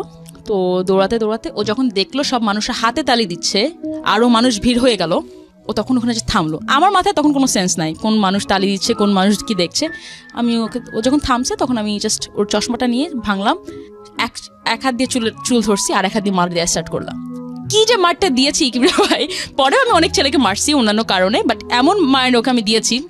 এবং আমি বলি, আমি এক হাত দিয়ে চুল ধরছি, এক হাত পুরো হাত মুঠ ভর্তি আমার চুল ছিল, এবং ওই চুল আমি 1 বছর রেখে দিয়েছিলাম আমার কাছে। সো আমি যার জন্য করি, অনেক করতে পারি। আমি যদি কাউকে লাভ করি, আমি হোটেল যাওয়া পর্যন্ত আমি গিয়েছি, পয়সাও দিয়েছি নিজের পকেট থেকে পয়সাও দিয়েছি। আবার তাকে মারতে যখন উল্টাপাল্টা দেখছি তখন আমার জায়গা থেকে আমার পার্সোনাল ওপিনিয়ন হচ্ছে she is very honest girl. মানে এটা খুব অল্প সময় ধরে তাকে চিনি, সেই জায়গা থেকে আমার কাছে মনে হচ্ছে she is really really honest hearted. Okay, so আপনি তাকে মারলেন। হ্যাঁ, আপনি আরো কিছুক্ষণ মানে আরো কিছুক্ষণ এই গল্পটা কন্টিনিউ হোক, কি হলো অ্যাটলিস্ট আর কি। তো মারার পরে একটা সময় পুলিশ আসলো। পুলিশ, আমার চাচা ওখানকার কমিশনার ছিল, পুলিশ চলে আসলো মারের ঠেলায়। হ্যাঁ, আর রূপসা ব্রিজে তো মনে করেন পুলিশ থাকবেই, খুবই স্বাভাবিক ব্যাপার। 2-3 জন পুলিশ আসলো, তো আমাকে দেখে চিনেছে, বিকজ আমার চাচা ওখানকার খুব পপুলার ব্যক্তি ছিল, আর আমাদের বাসাও ওখানে ছিল, সো আমাদের কম বেশি চিনতো ওখানকার মানুষজন। ওকে, সো আপনি তখন এসএসসি তে পড়েন? এসএসসি পরীক্ষা দিচ্ছি তখন, বা এসএসসি পরীক্ষা শেষ হয়েছে তখন, কিছু একটা হবে আমার। এইজটা খুব বেশি হলে 15 থেকে 16। এবং প্রিয় শ্রোতা, এখান থেকে আমরা আবারও ফিরবো ছোট্ট একটা বিরতির পর। আপনারা শুনছেন সিক্রেটসে আমাদের আজকের গেস্ট হচ্ছে পিয়া জান্নাতুল, বাংলাদেশের one of the top most popular model, শুধু বাংলাদেশ না, ইন্ডিয়ান সাবকন্টিনেন্টে। পিয়া জান্নাতুলের একটা ছবি, স্টুডিও পিকচার আমাদের ফেসবুকে দেওয়া আছে, আপনারা চাইলে ওখানে চলে আসতে পারেন। ফেসবুকের ঠিকানা www.facebook.com/ILoveDhakaFM। এবং এছাড়াও আরেকটি ফেসবুক আছে যেটা আমার পার্সোনাল, আপনারা যদি চান সেখানে চলে আসতে পারেন। ফেসবুকের ঠিকানা হচ্ছে www.facebook.com/kibria.rj, KEBRIA.RJ, পেজটি হচ্ছে RJ Kibria নামে আছে। আপনার কোনো পার্সোনাল পেজ আছে? জি, আমার একটা ফ্যান পেজ আছে। So you can announce your page. So আমার ফ্যান পেজ হচ্ছে জান্নাতুল পিয়া, Facebook/জান্নাতুল পিয়া, গেলে আপনারা দেখতে পারবেন। পিয়ার পেজটা আমার পেজে শেয়ার করে দিচ্ছি। আরেকটা বিশেষ অ্যানাউন্সমেন্ট আমি দিতে চাই, সেটা হলো জান্নাতুল পিয়া এখানে যেটা বলছে সেটাকে আমরা বইমেলাতে বই আকারে নিয়ে আসছি খুব শীঘ্রই। ফাইন, এবার যে কথাটি বলবো সেটা হচ্ছে বই বই বই এবং বই। এটা খুব বিখ্যাত একজন দার্শনিকের কথা, ওমর খৈয়াম বলেছেন জীবনে মাত্র 3টা জিনিসের প্রয়োজন, একটা হচ্ছে বই, আরেকটা হচ্ছে বই, এবং আরেকটা হচ্ছে বই। মানে এই 3টা জিনিসের বাইরে আসলে কোনো জিনিসের প্রয়োজন নেই। পুলিশ আসলো, পুলিশ আসার পর আমাকে বলল যে আপনি এখানে কি করছেন, আপনি বাসায় যান, বাসায় চলে যান। তো আমি ভদ্রভাবে আমি মাইটটা দিয়ে বাসায় চলে গিয়েছি, চুলগুলো সাথে করে নিয়ে, অফকোর্স। সো এইটাই ছিল ছেলেটার সাথে আমার লাস্ট দেখা। এরপরে আমার কয়েকবার রাস্তায় চোখাচোখি হয়েছে, কয়েকবার ফোনে, এগুলো আমি পরে আস্তে আস্তে কথা বলবো। জি, কিন্তু তার আগে একটু বলিনি, আমি মেন্টালি তখন কতখানি প্রেশারে ছিলাম এটা বোঝানোর জন্য আর একটু বলি যে আমি যখন ক্লাস 9-এ পড়ি তখন থেকে তো অ্যাকচুয়ালি শুরু সব কিছুর। আমি যখন স্কুলে যেতাম, আমি যেটা বলেছিলাম যে আমি স্কুল কোচিং সেন্টারে বেশি টাইম থাকা শুরু করলাম, হয় না, এক্সট্রা ক্লাস বা বসে একটু আগে যাই। তখন আমি যখন 9-এ পড়তাম, 10-এর মেয়েরা আমাকে দেখলেই কথা বলতো, কি কি যেন বলতো, মনে করেন ইফটি সিং যেভাবে করে ওরকম ভাবে কথা বলতো। ওদের ক্লাসের সামনে থেকে আমার যাওয়া লাগতো। 10 মেয়েদের মধ্যে ওই মেয়েটাও পড়তো, যে এই মেয়েটাকে আমি বলেছিলাম কোচিং সেন্টারে যে আপনি এর সাথে দেখা করবেন না, এই মেয়েটাও পড়তো। তো ওর ফ্রেন্ডদেরকে দিয়ে, ও নিজে সবসময় কিছু বলতো না, চুপচাপ টাইপের ছিল, তো ওর ফ্রেন্ডদেরকে দিয়ে এইভাবে বলাতো। একদিন এত মেন্টাল প্রেশারে ছিলাম, একদিন দিলাম মায়ের মেয়েগুলোকে, 5-6টা মেয়েকে একসাথে দিলাম মার। ক্লাস 10-এর মেয়েদেরকে মারলাম আমি একাই, যা মারলাম 5-6টা মেয়েকে, আমিও মার খেলাম, আর আমি দিলাম মার 5-6 জনকে একটা মার দেওয়া তো 4টেখানি কথা না। মার দেওয়ার পরে আমার আম্মাকে ডাকলো স্কুলে, হেডমিস্ট্রেস ডাকলো, ফারহানা নাজ আমার মনে আছে। তো ফারহানা নাজ আমাকে বললো যে, খুবই ভালো মহিলা, খুব রেসপেক্ট করতাম আমি, খুব ভয়ও পেতাম যেহেতু হেডমিস্ট্রেস, সম্মানও করতাম। বললো কি যে, আমি ছেলেদের স্কুলে অনেকদিন প্রিন্সিপাল ছিলাম, ছেলেদের স্কুলে মারামারি হয় জানতাম, বাট মেয়েদের স্কুলে মারামারি হয় এটা আমি প্রথম দেখলাম, তাও এইভাবে মারামারি হয়। তো আমার মনে আছে আমাকে যখন কথা বলেছিল, হয়তো বা তারা শুধু দেখেছিল, ওরা বলেছে তুমি মার দিয়ে স্টার্ট করছো, কেন তুমি মার দিলা, এইটাই। বাট পিছনের নেপথ্যের কাহিনীটা মানে হয়তো বা আমাদের কেউ আনতে চায় না। এটাই হচ্ছে সিক্রেটস এর মূল জায়গাটা। আমরা কিন্তু সবসময়, আমি যদিও আপনাকে অ্যাকিউজ করছি না, তারপর আমাদের অনুষ্ঠানের প্যাটার্নের জন্য বলবো যে এখানে যারা অপরাধ করে এসে কনফেস করেন কিংবা যারা ভুল করে এসে কনফেস করেন, তাদের জায়গাটা হচ্ছে কেন আমি অপরাধী হয়েছি, কেন আমি ভুল করেছি। এবং এইটাকে আমরা এত বেশি এমফ্যাসিস দিতে চাই যে প্রত্যেকটি মানুষই সম্ভাবনাময়, প্রত্যেকটি মানুষের দ্বারাই ভালো কাজ সম্ভব। একটা অপরাধের জন্য তার দিকে আঙ্গুল তুলে, কিংবা আরও বেশি অপরাধের জন্য, আরও বেশি ভুলের জন্য তার দিকে আঙ্গুল তুলে তাকে এমনভাবে স্পেসিফাইড করব না যাতে করে তার রেস্ট অফ দ্য লাইফের ভালো করার সম্ভাবনাটা নষ্ট হয়ে যায়। হ্যাঁ সেটাই। তখন হয়তো আমাকে টিসিও দিয়ে দিত, শুধু দেয়নি হয়তো বা আমার ফ্যামিলির জন্য। মেন্টাল টর্চার তখন থেকে থাকতোই একেবারে সব সময়, খুব অনেক আগের থেকে খুব বাজেভাবে বেড়েছিল, যেটার কারণে আমি একটা টাইমে সুইসাইড পর্যন্ত করতে গিয়েছিলাম। মাঝখানে আমাদের একটা মডেল সুইসাইড করলো, তখন আমি নিজে আমার এরকম একটা ছোট করে আমার জীবনের কিছু কথা লিখেছিলাম যে আমিও একবার সুইসাইড করতে গিয়েছিলাম। তো তখন দেখলাম ফেসবুকে লিখেছিলাম, তখন দেখলাম কি বেশ কিছু নিউজ পেপার পিয়াও সুইসাইড করতে গিয়েছিল, হ্যান ত্যান দিয়ে একটু। আজকেও বেরোবে, আমরা যখন বিরতিতে ছিলাম তখনও ভাবছিলাম যে আজকে সব কন্টেন্ট পাচ্ছে তাতে মোটামুটি 4-5 দিন চলতে পারবে সব নিয়ে। Okay, so we are giving you the content যারা লিখতে চান অনলাইনে। এবং এরপরেও যদি আপনারা চান, বইমেলাতে বই আসছে যেখানে পিয়ার ওপর একটা স্পেশাল এপিসোড থাকবে, সো আপনারা ওখান থেকেও পেয়ে যাবেন। সুইসাইডের ঘটনাটা আমি একটু ইনডিটেইলি জানতে চাই, কজ এটা একটা বড় লেসন হবে। কি প্ল্যান ছিল আর কিভাবে কি হলো? সুইসাইডের ঘটনাটা ছিল, আমার মনে আছে বাসায় এত হতো, আমার এত সাহস ছিল না বা এত ভীতুও ছিলাম না যে যেটাই বলে না কেন যে আমি সুইসাইড করব। কিন্তু তখন একটা ব্লেড কিনা আমি হাত কেটে লিখতাম পদার্থ, ফিজিক্স, আমার মনে আছে। আমার পুরো, আমি হয়তো বা এখনো হাত দেখবেন আমার হাতে এখনো বেশ কিছু দাগ আছে। তো যাই হোক, এখানে হাতে অনেক কিছু লিখতাম, হাত কেটে লিখতাম। আমি এতখানি মেন্টালি আমি মানে ইমব্যালেন্স হয়ে গিয়েছিলাম। আর পড়তাম আর লিখতাম, বিকজ বাসা থেকে বাইরেও বেরোতে দিত না বেশি। যে রাগটা হতো সেটা এক্সপ্রেস করতে পারতেন না, নিজের উপরেই সেটা ঢালতেন। নিজের উপরেই করতাম। একটা টাইমে মনে হলো কি যে সুইসাইড করি। তখন দেখলাম যে সুইসাইড কিভাবে করব আমার রুমে। যাই হোক, আমি এত লম্বা ছিলাম, সুইসাইডও করতে পারতাম না, বিকজ আমার খাটের উপরেই, ঠিক খাটের বক্স খাট সরানো সম্ভব ছিল না, খাটের উপরেই ফ্যান ছিল। ঝুলে পড়লেও লাভ নাই, আবার পড়ে যেতাম।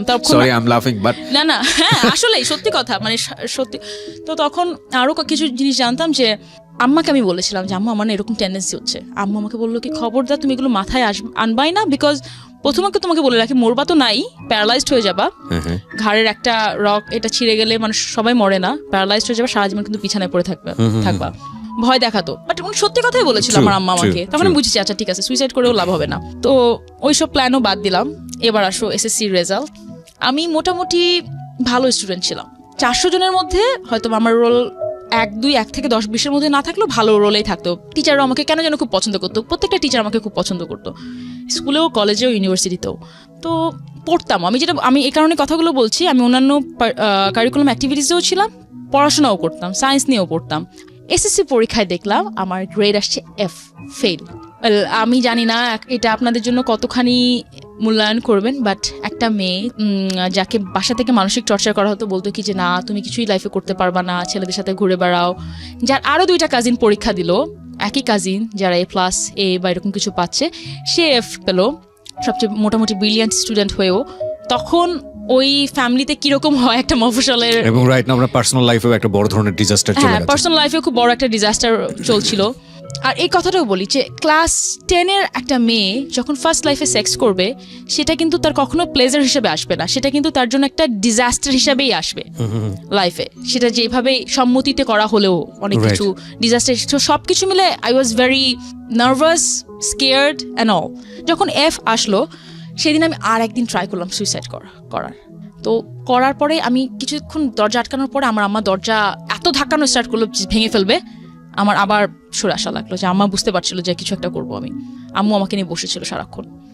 স্বাভাবিকভাবে টর্চার আরও বাড়তে থাকলো সব দিক থেকে, এই দিক থেকে ওই দিক থেকে। আমার মা অনেক কষ্ট করেছে। তখন আমার আসছিল হচ্ছে কেমিস্ট্রিতে এফ আসলো। আমার আম্মু যশোর বোর্ডের পর্যন্ত গিয়েছে, যশোর খুলনাতে বাসা হয়ে বিভিন্ন স্কুলে গিয়েছে যে কেন ওর এফ আসলো, খাতা চেক করার জন্য। ইউনো সামথিং, এটা হয়তো বা 1 লাখ বা 1 কোটির একটা হতে পারে, আমার খাতা খুঁজে পাওয়া যায়নি। যশোর বোর্ডের যে ভাইস চ্যান্সেলর ছিল আমার আম্মাকে বললো যে দেখেন আমাদের এটা কখনোই আমরা গভর্নমেন্ট থেকে স্বীকার করবো না, আমাদের খাতা হারাই গেছে, আপনার মেয়েকে চোখ কান মুখ বন্ধ করে আবার পরীক্ষা দিতে বলেন। আমরা এটা স্বীকার মানে এখান থেকে কখনো স্বীকার করলে বিকজ তাহলে ওদের জেল হয়ে যাবে, নাহলে একটা শিক্ষার্থীর খাতা হারাই গেছে। ফার্স্ট টাইম আপনি এটা পাবলিকলি ওপেন করতেছেন মানে এই ঘটনাটা? ইয়া অফ কোর্স, অনেক কিছু first time. Fine, that's why we love secrets, we love this programme এবং উই লাভ পিয়া জান্নাতুল। ও আমি জানি না 12 ইয়ার্স লাইফে অনেক সেলিব্রিটির সাথে মিশেছি, ওনার সঙ্গে যারা মিশেছেন তারা হয়তো বলতে পারবেন she is really really very simple man, মানে অ্যাটিটিউডের দিক থেকে। এবং আমার সঙ্গে আসলে ওভাবে কথাও হয়নি, 1-2 বার উনি আমাকে ফার্স্ট নক দিয়েছিল, আমি যদি ভুল না করে থাকি, ফেসবুকে কোনো একটা স্টোরি শুনে, একটা মেয়ের স্টোরি শুনে, খুলনার একটা মেয়ের স্টোরি শুনে আমি আর আমার জামাই তখন শুনলাম। আমি না শুনতে শুনতে আমি ফারুককে বলছি, ফারুক দেখো একটা খুলনার মেয়েটা লাইফে আমি বলবো অনেক ভুল করেছে, আমি একটাও ভুল করিনি। কেন করিনি আমি বলবো, বিকজ আমি আলটিমেটলি, আপনি কিছুক্ষণ আগে যে কথাটা বললেন, আপনার স্ট্রাগল কি কেউ জানতে চাবে না, আপনি যদি এন্ড অফ দি ডে আপনি সাকসেস হন, মানুষ এটাই শুনতে চায়। Exactly, that is the point. আপনি কোন পথে হেঁটে এসেছেন দ্যাট ইজ নট ইম্পর্টেন্ট, আপনি কোথায় এসেছেন সেটাই হচ্ছে ফ্যাক্ট। ওকে, ঠিক আছে। তো সেটা শোনার পরে আপনি আমাকে নক করেছিলেন, তারপরে আপনার সঙ্গে আমার কথোপকথন হয় ফেসবুকে। হ্যাঁ, তারপর আপনার সাথে কথোপকথন হয়। তখন আমি বললি কি যে আমি বললাম যে আপনাকে আমি একদিন আসতে চাই আপনার প্রোগ্রামে। আমি তখন আপনাকে বললাম, তখন আপনি অন্য একটা রেডিও চ্যানেলে ছিলেন, অন্য একটা প্রোগ্রামের জন্য, তখন জীবন নিয়ে মনে হয় গল্প শুনে। তখন হয়তো আসলে এত কথা বলা হতো না, বিকজ সিক্রেটস আপনি বলেইছেন যে সিক্রেটস যেটা জানে না সেটা নিয়ে কথা বলতে। তা আমিও আসলাম যে না, যখন আসবোই সেইভাবেই আসি যে রাইট। এবং এই অনুষ্ঠানে না সাধারণত যারা সেলিব্রিটি তো ওর তো অনেক পরের ব্যাপার, যারা সাধারণত আমরা যারা মিডল ক্লাস আছি বা আপার মিডল ক্লাস আছি, তারা কিন্তু সম্মানটাকে অন্যভাবে ডিফাইন করি অলওয়েজ, যে আমার সব চলে যাক, ঘরে আমার 2 বেলা ভাত রান্না না হোক, সম্মান আমি হারাতে চাই না।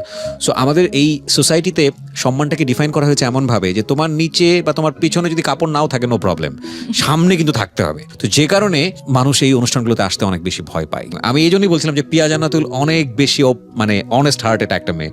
বাই দ্য ওয়ে, আমরা যে জায়গায় ছিলাম, খাতা হারিয়ে গেল, তো খাতা যখন এখানে হারিয়ে যায় সেখান থেকে কিছু করার নাই। তখন স্কুলে যেতে খুব খারাপ লাগতো, সব জুনিয়রদের সাথে ক্লাস করা লাগবে, এগুলো খুব খারাপ লাগতো তখন। তারপরে করার পর একটা টিচারের কাছে পড়লাম কেমিস্ট্রিতে, না I got A+, what ever, A+ পেলাম পরের বার। এতদিন এই যে A+ যে পেলাম, A+-এর আগে অনেক কাহিনী হয়ে গিয়েছে।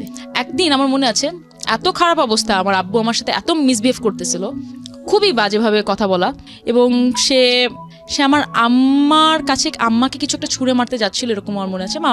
আমি আমার ফ্যামিলিতে এরকম কখনো কিছু দেখিনি যে আমার আব্বা আম্মা ঝগড়া করে বা কেউ কারোর গায়ে হাত তুলবে, এটা এরকম কিছু আমি কখনো দেখিনি। আমাকে নিয়ে যে কেন আমার আম্মা আমাকে সাপোর্ট দিচ্ছে, কেন সে আমাকে বুঝাচ্ছে, কেন আমার সাথে সে মিসবিহেভ করছে না, এই কারণে আব্বু রেগে যাচ্ছিল। তো তখন আম্মাকে কিছু একটা প্লেট ছুঁড়ে মারলো, খাবার ভালো হয়নি, রান্না ভালো হয়নি। যখন মারলো তখন সাথে সাথে আমাকে তো গালিগালাজ স্টার্ট করলোই। আমিও কি যেন একটা ছুঁড়ে মারলাম আব্বার গায়ে। আব্বুর গায়ে লাগেনি, বাট যাই হোক, বিকজ দেখেন আপনি 15, 16, 17 বছরের একটা মেয়ে হয়ে বা ছেলে যেটাই হন না কেন, আপনাকে যতক্ষণ আঘাত করা হবে একটা টাইমে কিন্তু আপনার মুখ খুলবে, আপনি যে হন না কেন, আনলেস অর আনটিল আপনাকে ওইভাবেই মানুষ করা হয়েছে যে আপনি কখনোই মুখে কিছু বলতে পারবেন না, স্বাধীন চেতা না। বাট আমাকে ওরকম করা হয়েছে, আমার আব্বুর গায়ে কিছু একটা করতে যে তখন আমি করলাম যে না, আমি জিনিসটা আরো বাজে দিকে চলে যাচ্ছে, আমি আমার যেটাই হোক না কেন, যত খারাপ দিকেই হোক না কেন, আমি আমার আব্বার গায়ে কিছু ছুঁড়ে মারছি, এটার কোনো এক্সকিউজ হতে পারে না। সে আমাকে যাই বলুক না কেন, এটা অ্যাটলিস্ট আমি বিলিভ করি, বা আমার উপরে কেউ নাই। তখন আমি বললাম কি আম্মু, আমি এখানে থাকবো না। That day decide I have to leave Khulna. এটা 2006 বা 2007 ঘটনা হবে। তখন আমার মনে হলো যে না, আমি খুলনায় থাকবো না। ইয়েস, আই থিঙ্ক 2007 ঘটনা, ফার্স্টের দিকের ঘটনা। আমি খুলনায় থাকবো না, আমি চলে যাব। তখন আমার আম্মা করলো কি, সেই দিন সন্ধ্যাবেলা সেদিন রাত্রের ঘটনা ছিল এটা। আব্বু ডিনারে বসছিল, আমি চলে যাব খুলনায়, তো সেই রাত্রে কোথায় থাকবো, বিকজ খুবই নোংরা পরিবেশ হয়ে গেছিলো রাত্রেবেলা বাসায়। আম্মুর স্টুডেন্টের বাসায় নিয়ে গেল আমাকে। আমার মনে আছে রাজু, ছেলেটা কথা বলতে পারে না, ছোট ছেলে, ওর মায়ের বাসায়। ওর মা আমাকে অনেক বুঝালো, অনেকক্ষণ ওখানে রাত্রে বসে থাকার পরে আম্মা বললো কি তুমি তাহলে বাসায় চলো, আমি তোমাকে একটা হোস্টেল খুঁজে দেবো খুলনায়। থাকার পরে আমরা আই থিঙ্ক রাত 12টা বা 11টার দিকে আমরা বাসায় চলে আসছিলাম হোস্টেল খুঁজে দেওয়ার জন্য। পরে হোস্টেল আম্মু খুঁজলো কয়েকদিন, পরে সে চিন্তা করলো যে খুলনায় থেকে যদি আমি হোস্টেলে থাকি সেটা আমার ফ্যামিলির বা অন্যান্য আরো বদনাম হবে, যে কেন নিজেদের বাসা থাকতে তুমি হোস্টেলে আছো। তখন আম্মা চিন্তা করলো কি যে না ঠিক আছে, তাহলে কি করব। আমি বললাম আমি ঢাকায় যাবো। তা বল কি না ঢাকায় তুমি কিভাবে যাবা, সবকিছু তো বাদই দিলাম, যে খুবই ডেঞ্জারাস সিটি, তোমার কি হবে না হবে কেউ নাই, তোমার চাচা ফুপুরা তোমাকে দেখতে পারে না, তুমি ওখানেও থাকতে পারবা না, তাহলে তুমি থাকবা কোথায়, আর আমার হাতে এত টাকাও নাই। তোমার বাবা ও বাই দ্য ওয়ে, এখানে আমি একটা কথা বলে যাই, ক্লাস 9 থেকে আমার আব্বা আমাকে টাকা দেওয়া বন্ধ করছে, আর সে কিন্তু পরে আমাকে কখনো টাকা দেয়নি। আমার মনে আছে আমার যখন এসএসসি পরীক্ষা, তখন আমি গোশ ছাড়া ভাত খেতে পারতাম না। আমি বাসায় গোশ খাবো বলে সে বাসায় গোশ আনা বন্ধ করে দিল। তখন করতে কি তার ছেলেকে নিয়ে অন্য কোথা থেকে খেয়ে আসতো বা দিস ইজ ভেরি ব্যাড। হ্যাঁ, this is very bad. I hope this is very very bad cause sorry with due respect your father, আমি ইন জেনারেলি কিছু কথা বলতে চাই এই জায়গাটায়। সেটা হচ্ছে যে অফকোর্স আমি যাই করি না কেন, সন্তান যেহেতু আমার, মানে যেটাই হোক না কেন, সন্তান মন্দ হোক, খারাপ হোক, চোর হোক, বদমাইশ হোক, আমি তার বাবা, এটা আমার রেসপন্সিবিলিটি, এবং এটার জায়গায় কোনো কম্প্রোমাইজ থাকে না। উনি এতক্ষণ ধরে যেটা বলছিল যে যে কোনোভাবেই হোক, যে গালাগালি করছে, মারামারি করছে, ছোড়াছুরি করছে, ইন জেনারেলি ওকে, বাট ঠান্ডা মাথায় যখন একটা মানুষ সিদ্ধান্ত নিচ্ছে বাসায় আমি কোনো কিছু আনবো না যাতে করে আমার মেয়ে খেতে না পারে, this is very ইনহিউম্যানিটি, sorry to সে। আমি উইথ রেসপেক্ট, আমি আপনার বাবাকে নিয়ে কিছু বলতে চাচ্ছি না, বাট আমি ইন জেনারেলি সবাইকে এই জিনিসটা বললাম। যাই হোক, পাশের আমার দাদি ইয়ে ছিল, একই যেহেতু বড় ফ্ল্যাট ছিল, 2টা চুল আলাদা ছিল শুধু, তখন ওর বোন যে খেয়ে আসতো, বাবু ওখান থেকে খেয়ে আসতো, কিছু একটা হতো। তো খাবারের তাদের কোনো সমস্যা ছিল না। এখন আমাকে তো কেউ দেখতে পারে না, আমি তো যেতে পারতাম না কোথাও খেতে।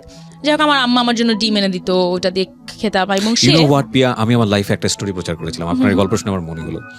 ছেলেটার বয়স ছিল 12 বছর, সে তার বাবাকে খুন করে 12 বছর থাকা অবস্থায়, এবং তার লাইফে এরকম একটা ঘটনা আসে।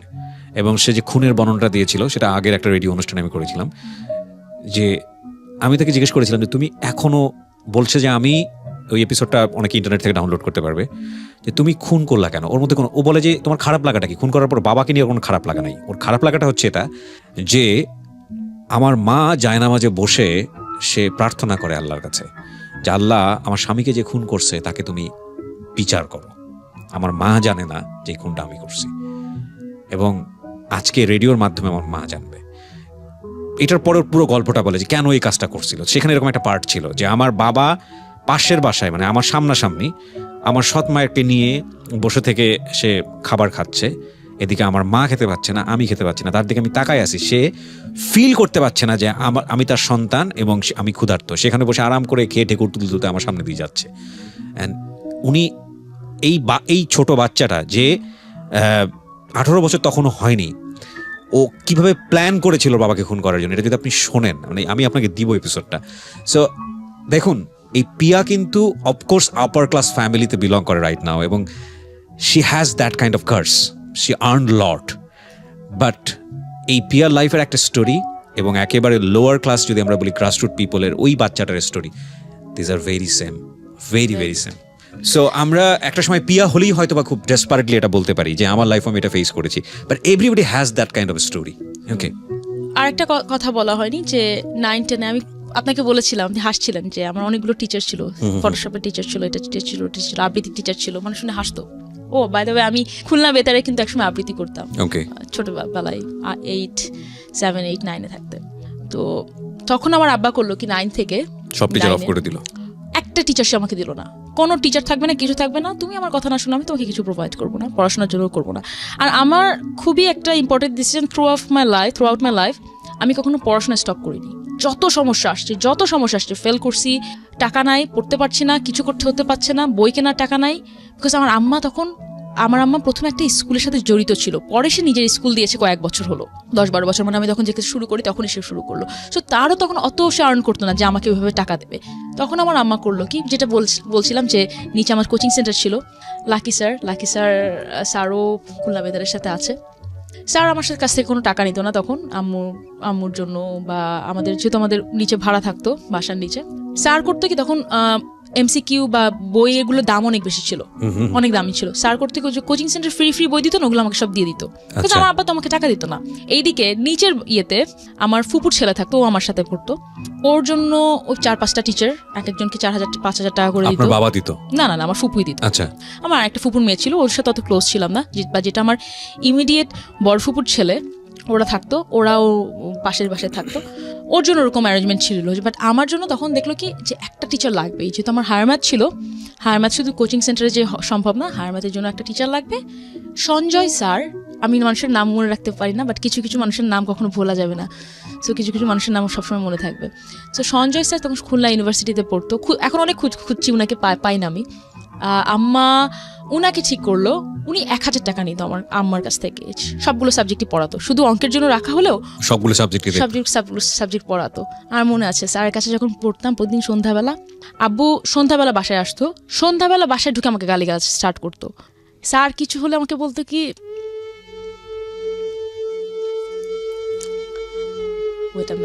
ওকে, no problem, take your time.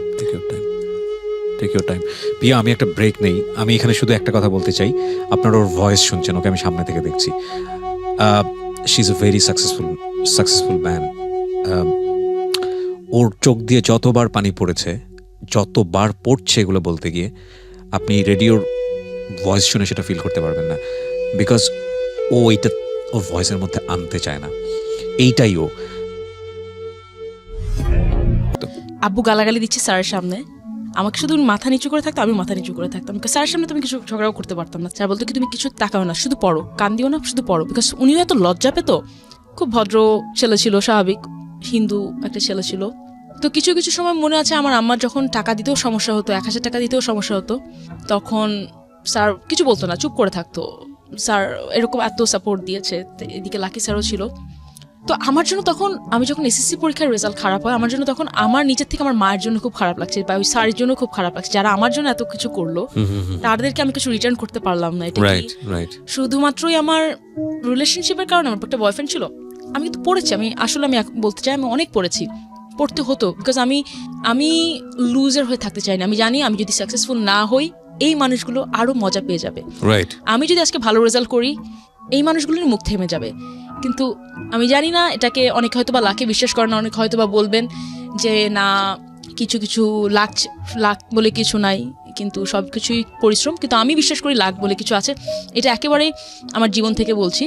নাহলে এত পড়ার পরেও এরকম ভাগ্য খারাপ করার হতে পারে না। ফাইন, পরীক্ষা তো পরবর্তীতে দিলেন এবং রেজাল্টও চলে আসলো, কিন্তু আপনি একটা সময় সিদ্ধান্ত নিলেন কোনো একটা কারণে বাবাকে এটার কারণে বাসাটা ছেড়ে দেবেন বা অন্য কোথাও থাকবেন।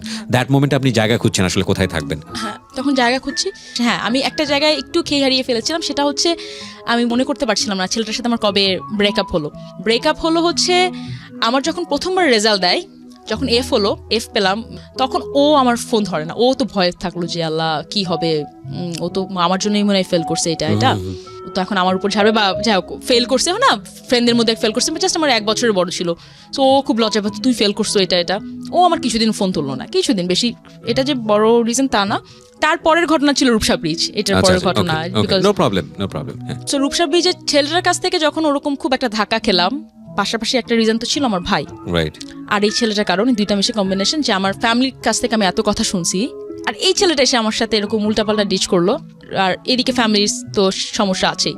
তখন আমি ঢাকায় চলে আসি। ঢাকায় প্রথমে আসি আমার ফুপুর কাছে 1 মাসের জন্য। আমার কাজিনের সাথে খুব ঘোরাঘুরি করলাম। ঘোরাঘুরি করার পরে একটা টাইমে তো আমার ব্যাক করতেই হবে খুলনায়, কিছু করার নেই। তখন আমি আম্মুকে খুলনায় আসলাম, আম্মুকে আমি বললাম যে আম্মু আমি ঢাকায় যাবো, আমি একবার থাকবো। বলি না, ঢাকায় আমি তোমাকে রাখবো কিভাবে কি করবো? আমি পারবো আম্মা, আমি হয়তো বা পড়াশোনা করাবো, টিউশনি করবো, বা ছোট বাচ্চাদের পড়াবো, আমি কোনো না কোনোভাবে আমি করে নিতে পারবো, অসুবিধা হবে না। তো একটা টাইমে তখন হাই-ফাইভ ছিল, ফেসবুকের আগে খুব পপুলার ছিল এটা, রাইট? তখন হাই-ফাইভ ছিল। সো বুঝতে পারছেন যে আমার বাবা যখন আমার পড়াশোনার টাকা দেবে না, অবশ্যই সে আমার ইন্টারনেটেরও টাকা দেবে না। মাঝে মাঝে আমি 100-200 টাকা জোগাড় করতে পারলে হয়তো, বা এখন 100-200 টাকার কার্ড কিনতে পাওয়া যেত, বেশিক্ষণ চলতো, ওইটা কিনতাম, কিংবা সাইবার ক্যাফেতে যেতাম, কিছু একটা করতাম।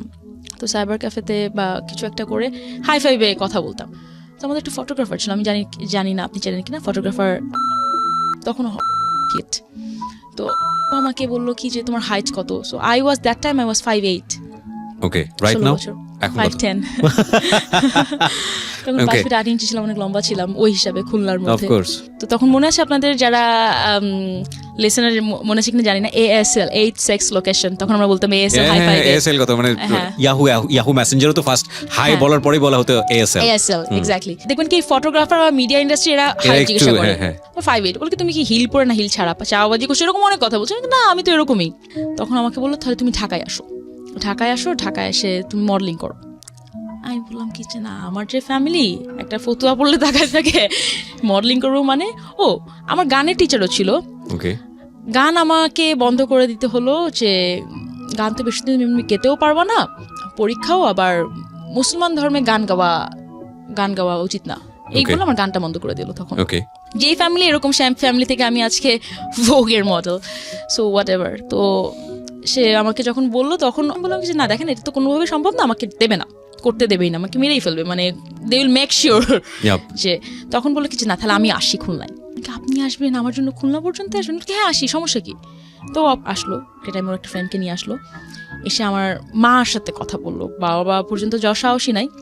আম্মাকে কোনো মতে কনভিন্স করলো যে ঢাকায় যাব, ঢাকায় যেয়ে মনে হয় বয়স কম ছিল, ভাবছে কি ইয়াং একটা মেয়ে দেখে আসি, নাহলে কোনো কাউকে মডেল বানানোর জন্য তো আর কেউ আসবে না, এটা তো খুবই লজিকের কথা।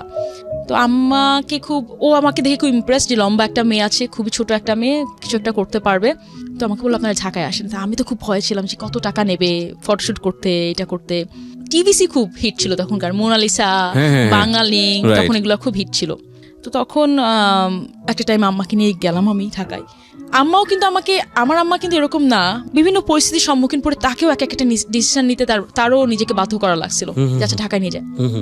আমার কাছ থেকে কোনো টাকা নেয়নি, we are so grateful, because আমাকে টাকা দেওয়ার মতো ফটোশুটের জন্য আমারও এত অবস্থা ছিল না, বা আম্মাকে আমি খুব বুঝিয়ে টুঝিয়ে কিছু টাকা নিয়ে গেছিলাম, আম্মা কিছু একটা দিও তুমি। আচ্ছা, কোথায় শুট করলেন ফার্স্ট শুটটা মনে আছে? কত সালে? বনানী, এখন যেখানে 12 নম্বর রোড বনানীতে, ওখানে একটা স্টুডিও ছিল অপূর্ব। So another life started.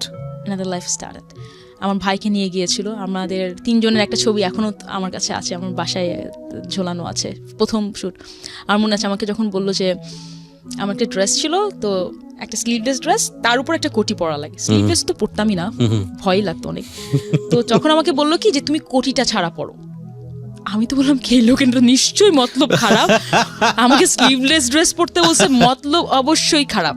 কিন্তু কাউকে কিছু একটা কথা বলবো সেটাও বলতে পারছি না, কাকে কি বলবো। তুললাম ছবি স্লিভলেস পরে চড়ে, জাস্ট শার্ট প্যান্টেরও খুব একটা ছবি ছিল না, বিকজ আমার শার্ট প্যান্ট তখন সেরকম খুব একটা ছিল না, ফতুয়া ছিল, ওগুলো দিয়ে বলো কি না ফতুয়া পরার থেকে তুমি এই কামিজ বা এই শাড়িগুলো পরেই তোলো, তোমাকে এগুলোতেই ভালো লাগলো, এইগুলো ড্রেসগুলো পরার থেকে। তখন একটা মেকআপ আর্টিস্ট ছিল, নাম আমার মনে নাই। আমি বুঝতেছি লোকটা মেকআপ দিচ্ছে, এখানে গায়ে হাত দিচ্ছে, এখানে গায়ে হাত দিচ্ছে, একটু গলায় হাত দিচ্ছে, মানে প্রয়োজন ছাড়া।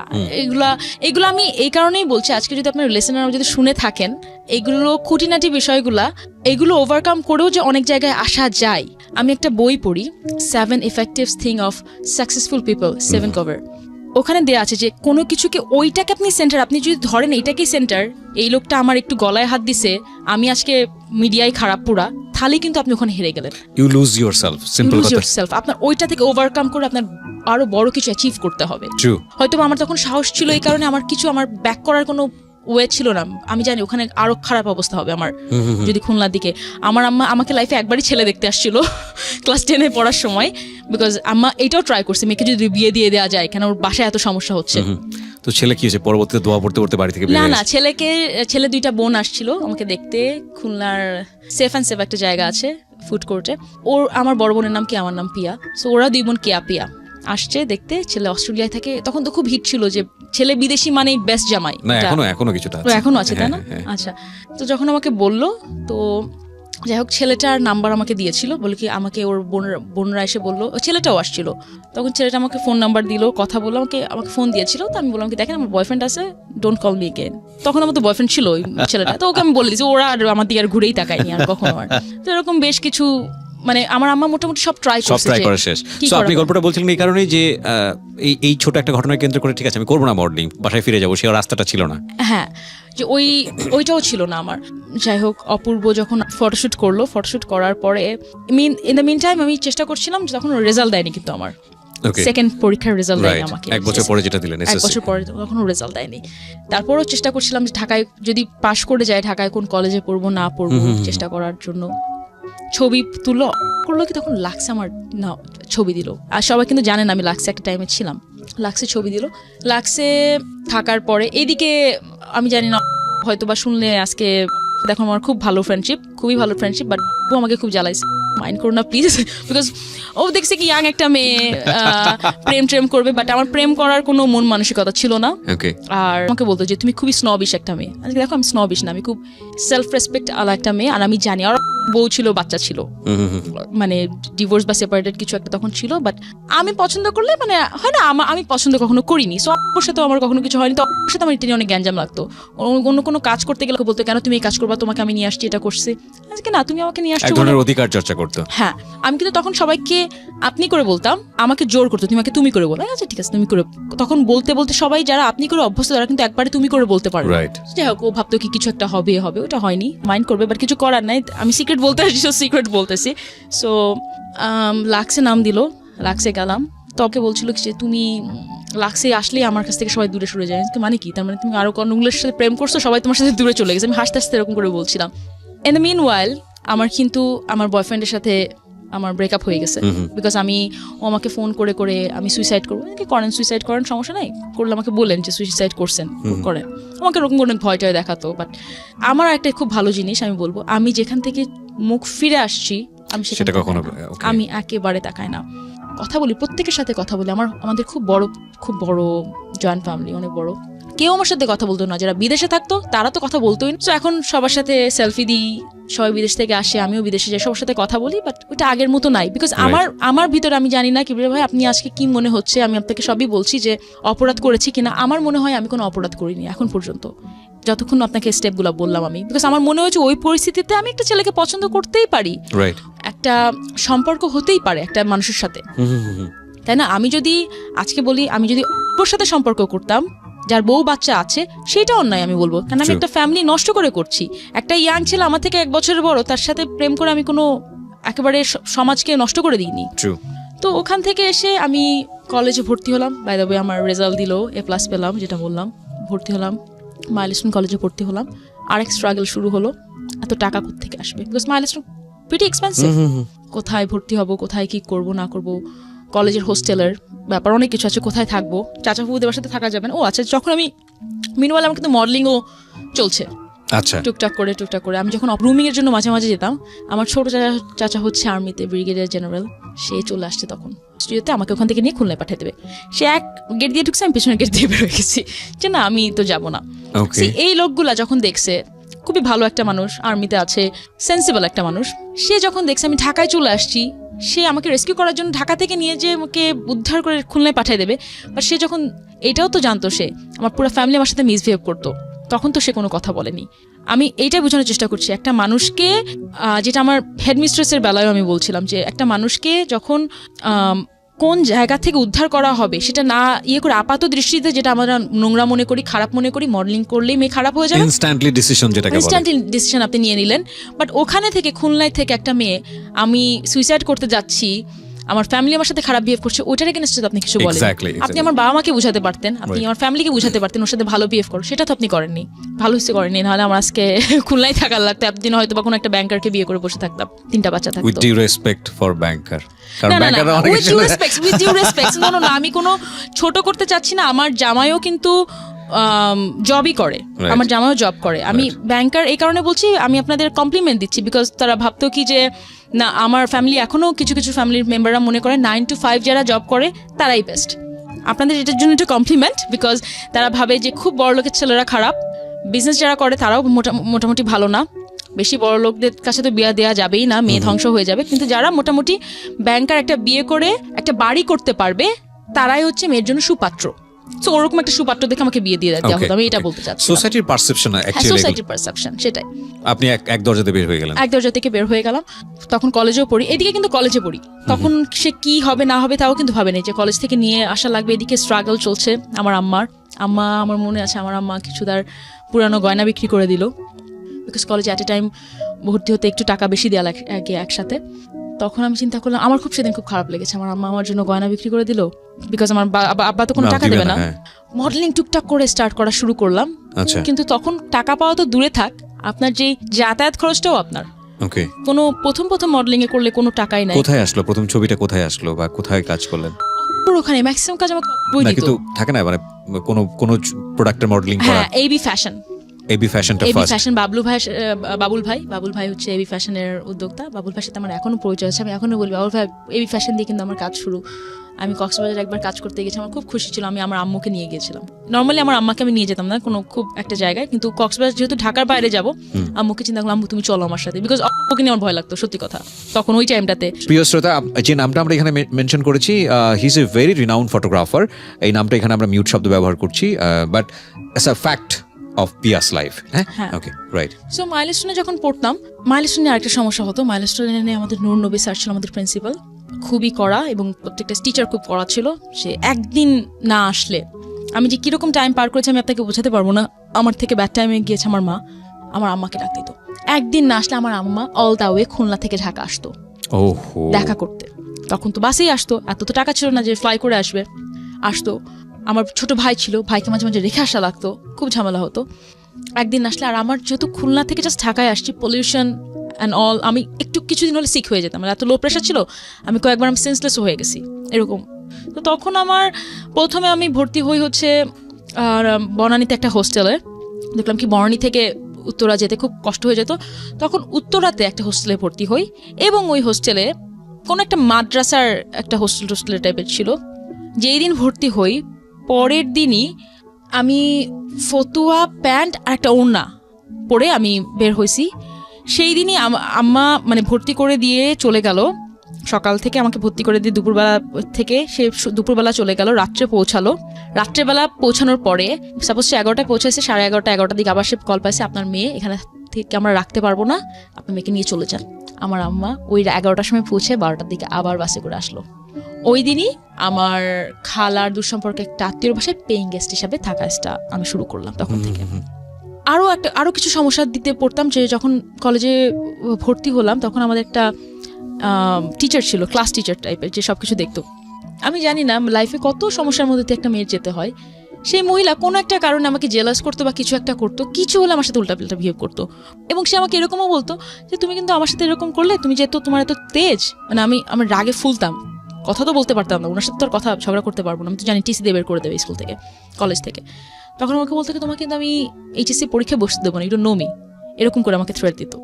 তখন এদিকে বাসা নিয়ে সমস্যা, কোথায় থাকবো না থাকবো। মিনওয়াইল আমি অনেক জব খোঁজা স্টার্ট করলাম।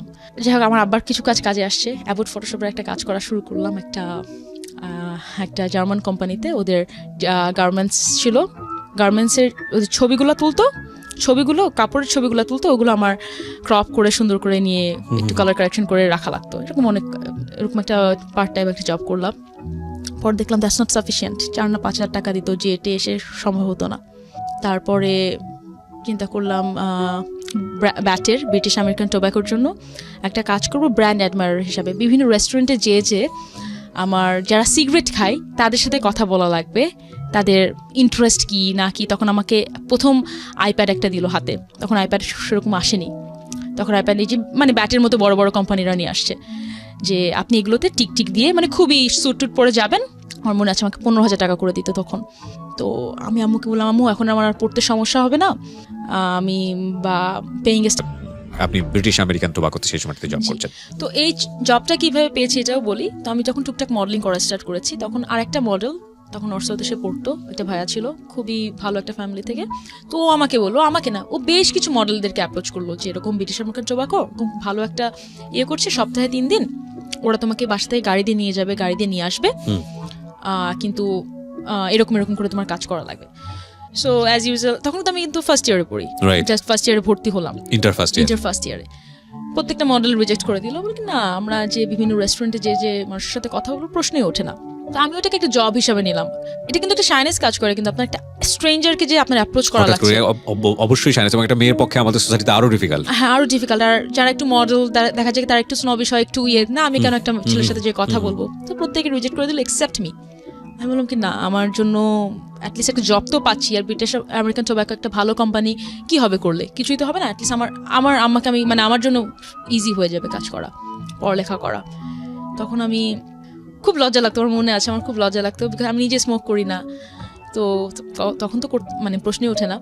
তো যারা সিগারেট খাচ্ছে তাদেরকে যেই অ্যাপ্রোচ করা লাগবে, নর্মাল অন্য কাউকে অ্যাপ্রোচ করতে পারবো না, খুব লজ্জা লাগতো। তারপরেও করতাম। করার পরে একটা সময় যাই হোক, এইভাবে এই ব্রিটিশ আমেরিকান টোব্যাকোর পর আমার মনে আছে এরকম করে আমি বেশ কিছু, মানে তখন জব অফারগুলো, মানে একটা ভালো কাজ করলে অনেক জব অফারগুলো আসা শুরু করে।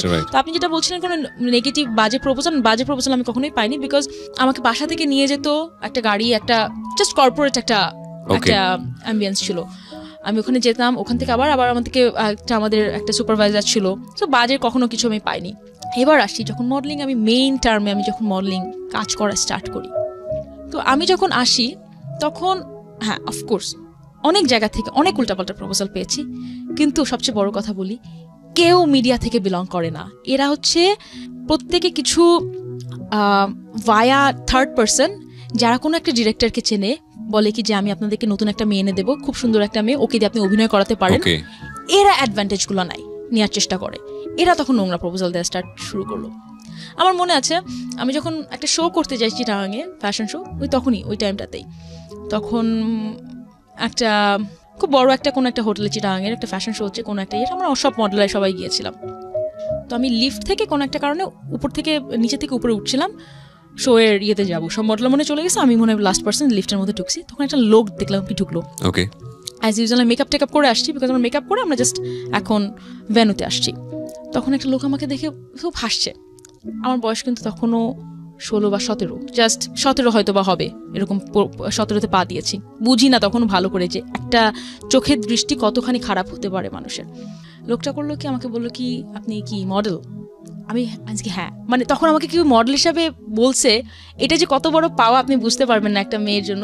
মানে আমাকে মডেল হিসাবে কেউ রিকগনাইজ করছে, সে আমার লুকটুক দেখে হয়তো বুঝতে পেরেছে। হ্যাঁ, খুব খুশি হয়ে গিয়েছিলাম, এত খুশি ছিলাম। লোকটা আমাকে বললো কি এইটা আমার কার্ড, আমি এত নম্বর রুমে আছি, আপনি চলে আসেন। হ্যাঁ, আমি খুবই খুশি ছিলাম। সে আমাকে মডেল, আমি পরে কি লোকটা কি বলছে আমি কোনো আজকে আচ্ছা ঠিক আছে আসবো, কার্ডটা নিলাম।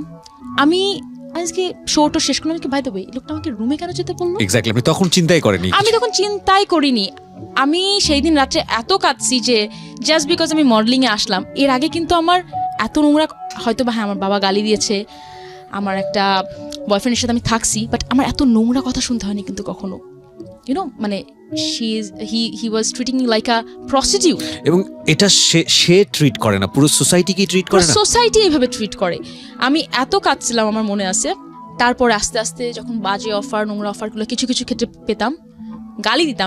আমি আমার আব্বার কাছ থেকে পাওয়ার তো জিনিস, আমিও গালি দেওয়া স্টার্ট করলাম মানুষজনদেরকে, দিতাম গালি। এরকম আমি আরো কিছু ইয়ের কথা বলি। মনে করেন আমি গিয়েছি, সাপোজ আমাকে বলছে তুমি এখানকার লিড ক্যারেক্টার একটা টিভিসির জন্য, ওখানে যে দেখি আমাকে একটা সাইড একটা ক্যারেক্টার দিয়ে দিয়েছে। সে আমি বলছি না সাইড ক্যারেক্টার খারাপ, কিন্তু আমি ওটা করতে চাইনি। আমি চেয়েছি আমি 2টা কাজ করবো, 2টা ভালো কাজ করবো, বা যেটাকে আমাকে দেখা যাবে। আমার তো এখানে আসা দরকার ছিল না, আমি যদি শুধু টাকার জন্যই আসতাম। রাইট। তখন আমার এরকম হয়েছে, আমি এরকম 2-3টা অন স্পট শুটিং শুরু হয়ে গেছে, আমি ওখান থেকে চলে আসছি। এরকম চলে আসার পর থেকে একটা ব্যাড রেকর্ড বলতে না, এই মেয়েটাকে তো নেওয়া যাবে না, ও তো শুটিং স্পট থেকে চলে যায়। একটা নাটকে গিয়েছি, নাটকে তো আমার তো সবসময় পড়ালেখা করা লাগতো, বিকজ মাইলস্টোন একটা প্রেশার তো ছিল। এত কিছুর মধ্যে তো পড়াশোনাও করতাম, ক্লাসেও যেতাম, ম্যাক্সিমাম রিহার্সালে যেতাম হচ্ছে 2টা ফিতা চুটি করে, একটা ব্লু ড্রেস পরে, কলেজের ড্রেস পরে। সবাই তো ভাবতে স্কুল থেকে আসতেছে ছোট একটা মেয়ে। তো তখন যখন আমি কলেজে এরকম ড্রেস আপে যাওয়া শুরু করলাম, সবাই মানে হয় না, দেখবেন কি ছোট মেয়ে বা যারা বোঝে না তাদের উপর টার্গেট আরো বেশি থাকে। এবং আমি আরেকটা জিনিস দেখছি, যারা দেখে আমার এগুলো এখন ফেস করা তো লাগেই না, বাট প্রথমে একটু ফেস করছি, যে যারা দেখে যে কিছু কিছু নোংরা শ্রেণী আছে, যে সবাই কিন্তু আমি বলবো না ভালো, বা যে মেয়েটা জাস্ট বিকজ টাকার বিনিময়ে থাকছে কারোর সাথে, আমি তাকেও খারাপ হিসেবে জাজ করার মতো আমি কেউ না। হয়তো বা আমার এতটুকু অ্যাবিলিটি বা কোয়ালিটি ছিল, আমি ব্রিটিশ আমেরিকান টোব্যাকোর মতো একটা জায়গায় কাজ করে 15,000 টাকা পেয়েছি। হয়তো বা ওই মেয়েটার পুরো ফ্যামিলি চালানো লাগে, আমার তার ফ্যামিলি চালানো লাগে, সে হয়তো 15,000 টাকা দিয়ে তার ফ্যামিলি চালিয়েছে, আমি তাকে জাজ করার মতো কেউ না। তো আমি ওই মেয়েটাকেও খারাপ বলতে চাচ্ছি না, কিন্তু কিছু কিছু নোংরা মানুষ থাকে যারা চায় এরা টাকার বিনিময়ে কারোর সাথে থাকে না, তাদেরকে আমরা পোক করবো। মানে একটা ভালো মেয়েকে বা যে এই কাজটা কখনো করেনি তাকে আমরা কিভাবে কাছে আনতে পারবো, এরকম আমি কিছু কিছু পাবলিক পেয়েছি। ওরকম সো ইউনো আপনি কতক্ষণ একা আপনি ফাইট করবেন, আপনার বাবা নাই, আপনার মা নাই পাশে। মেন টাইম ওই ফটোগ্রাফার আমাকে ডিস্টার্ব করতো। তখন আমি চিন্তা করতাম, তখন আমার একটা ছেলের সাথে কথা হচ্ছে আস্তে আস্তে, আমার একটা কাজিনের মাধ্যমে পরিচয়, যেই কাজিনটার বাসায় আমি 1 মাসের জন্য ছিলাম পরীক্ষার পর, ওই কাজিনটার মাধ্যমে পরিচয় ফারুকের সাথে, যে এখন আমার জামাই। ও কিন্তু আমার স্ট্রাগলের প্রথম থেকে আছে, ও কিন্তু জানে পুরাটা। তো যখন ফারুকের সাথে ফারুকের সাথে আস্তে আস্তে কথা বলা স্টার্ট করছি, এদিকে মিডিয়ার কাজ, মিডিয়া থেকে টাকা তো আসেই না, উল্টাপাল্টা প্রপোজাল। কিন্তু আমি বারবার বলছি, দেখেন এই প্রপোজালগুলো যারা আসে আমি এই পর্যন্ত ডিরেক্টলি কোনো মিডিয়ার মানুষের কাছ থেকে পাইনি। প্রত্যেকে থার্ড পার্সন যারা মিডিয়াতে কোনো না কোনোভাবে কাজ করতে চায়, তারা বিভিন্ন মেয়েদেরকে দিয়ে বিজনেস করা তাদের উদ্দেশ্য। কোনো মিডিয়ার মানুষ এখন পর্যন্ত আমি কোনো বাজে প্রপোজাল পাইনি এখন পর্যন্ত। হয়তো আমি লাকি, বা আপনি যেটাই বলতে পারেন না কেন, বা যারাও করেছে তারা হয়তো বা শখে একটা নাটক প্রডিউস করেছে, শখে একটা শোতে হয়তো বা 2-3 লাখ টাকা স্পন্সর, টার্গেটই ছিল ওটা। আমি এই কারণে বলছি, যারা ব্যবসা করে খাবে তারা একটা মেয়ের জন্য তাদের পুরো ব্যবসাটা নষ্ট করার মতো পাগল খুব কম আছে, বাট খুবই কম। আচ্ছা, তো প্রস্তাব পাচ্ছিলেন ফারুকের সঙ্গে পরিচয়। তো ফারুকের সাথে তখন পরিচয় হলো, এদিকে 2008 সাল চলে আসছে, তখন 2008 সাল অলরেডি। পড়ালেখা, ফারুক, ফ্যামিলি। আচ্ছা, বাই দ্য ওয়ে, এই এত দিনে আমার আব্বা কিন্তু আমার সাথে একবারও কথা বলেনি, যোগাযোগ করেনি। ঈদে হয়তো বা গিয়েছি কয়েকদিনের জন্য, আমি খুলনায় গিয়েছি, আমার সাথে কেউ কথা বলে না। আমার আম্মা শুধু আমার সাথে কথা বলে, আমার সাথে বাকি সব কেউ কথা বলে না। ঈদের জামাও দেয় না। না, ঈদের জামা তো দেয়ই না, প্রশ্নই ওঠে না। আমি কিন্তু ছোটবেলা থেকে আমার আব্বা কিন্তু আমাদেরকে, আমি যেহেতু প্রথমেই বলেছিলাম, অসাধারণ ভাবে মানে সাপোর্ট ভাবে বড় করেছে। ঈদের জামাও তো দিত না, আর আম্মার তখন অত টাকা নাই, কলেজের ফিটি দিয়ে ঈদের ড্রেস দেবে, তাহলে পরের মাসে কলেজের ফি দিতে পারবে না সে। আর এরকম সিচুয়েশনে বাড়ি যেতে ইচ্ছে করতো, কি করবো, ঢাকায় তো কেউ নাই আপনার তখন। আর তখন আমাকে একটা ফটোগ্রাফার এদিকে ডিস্টার্ব করতেছে, এইদিকে আমার ফারুকের সাথে তখন নতুন পরিচয়, ফারুকও তখন বিদেশ থাকতো।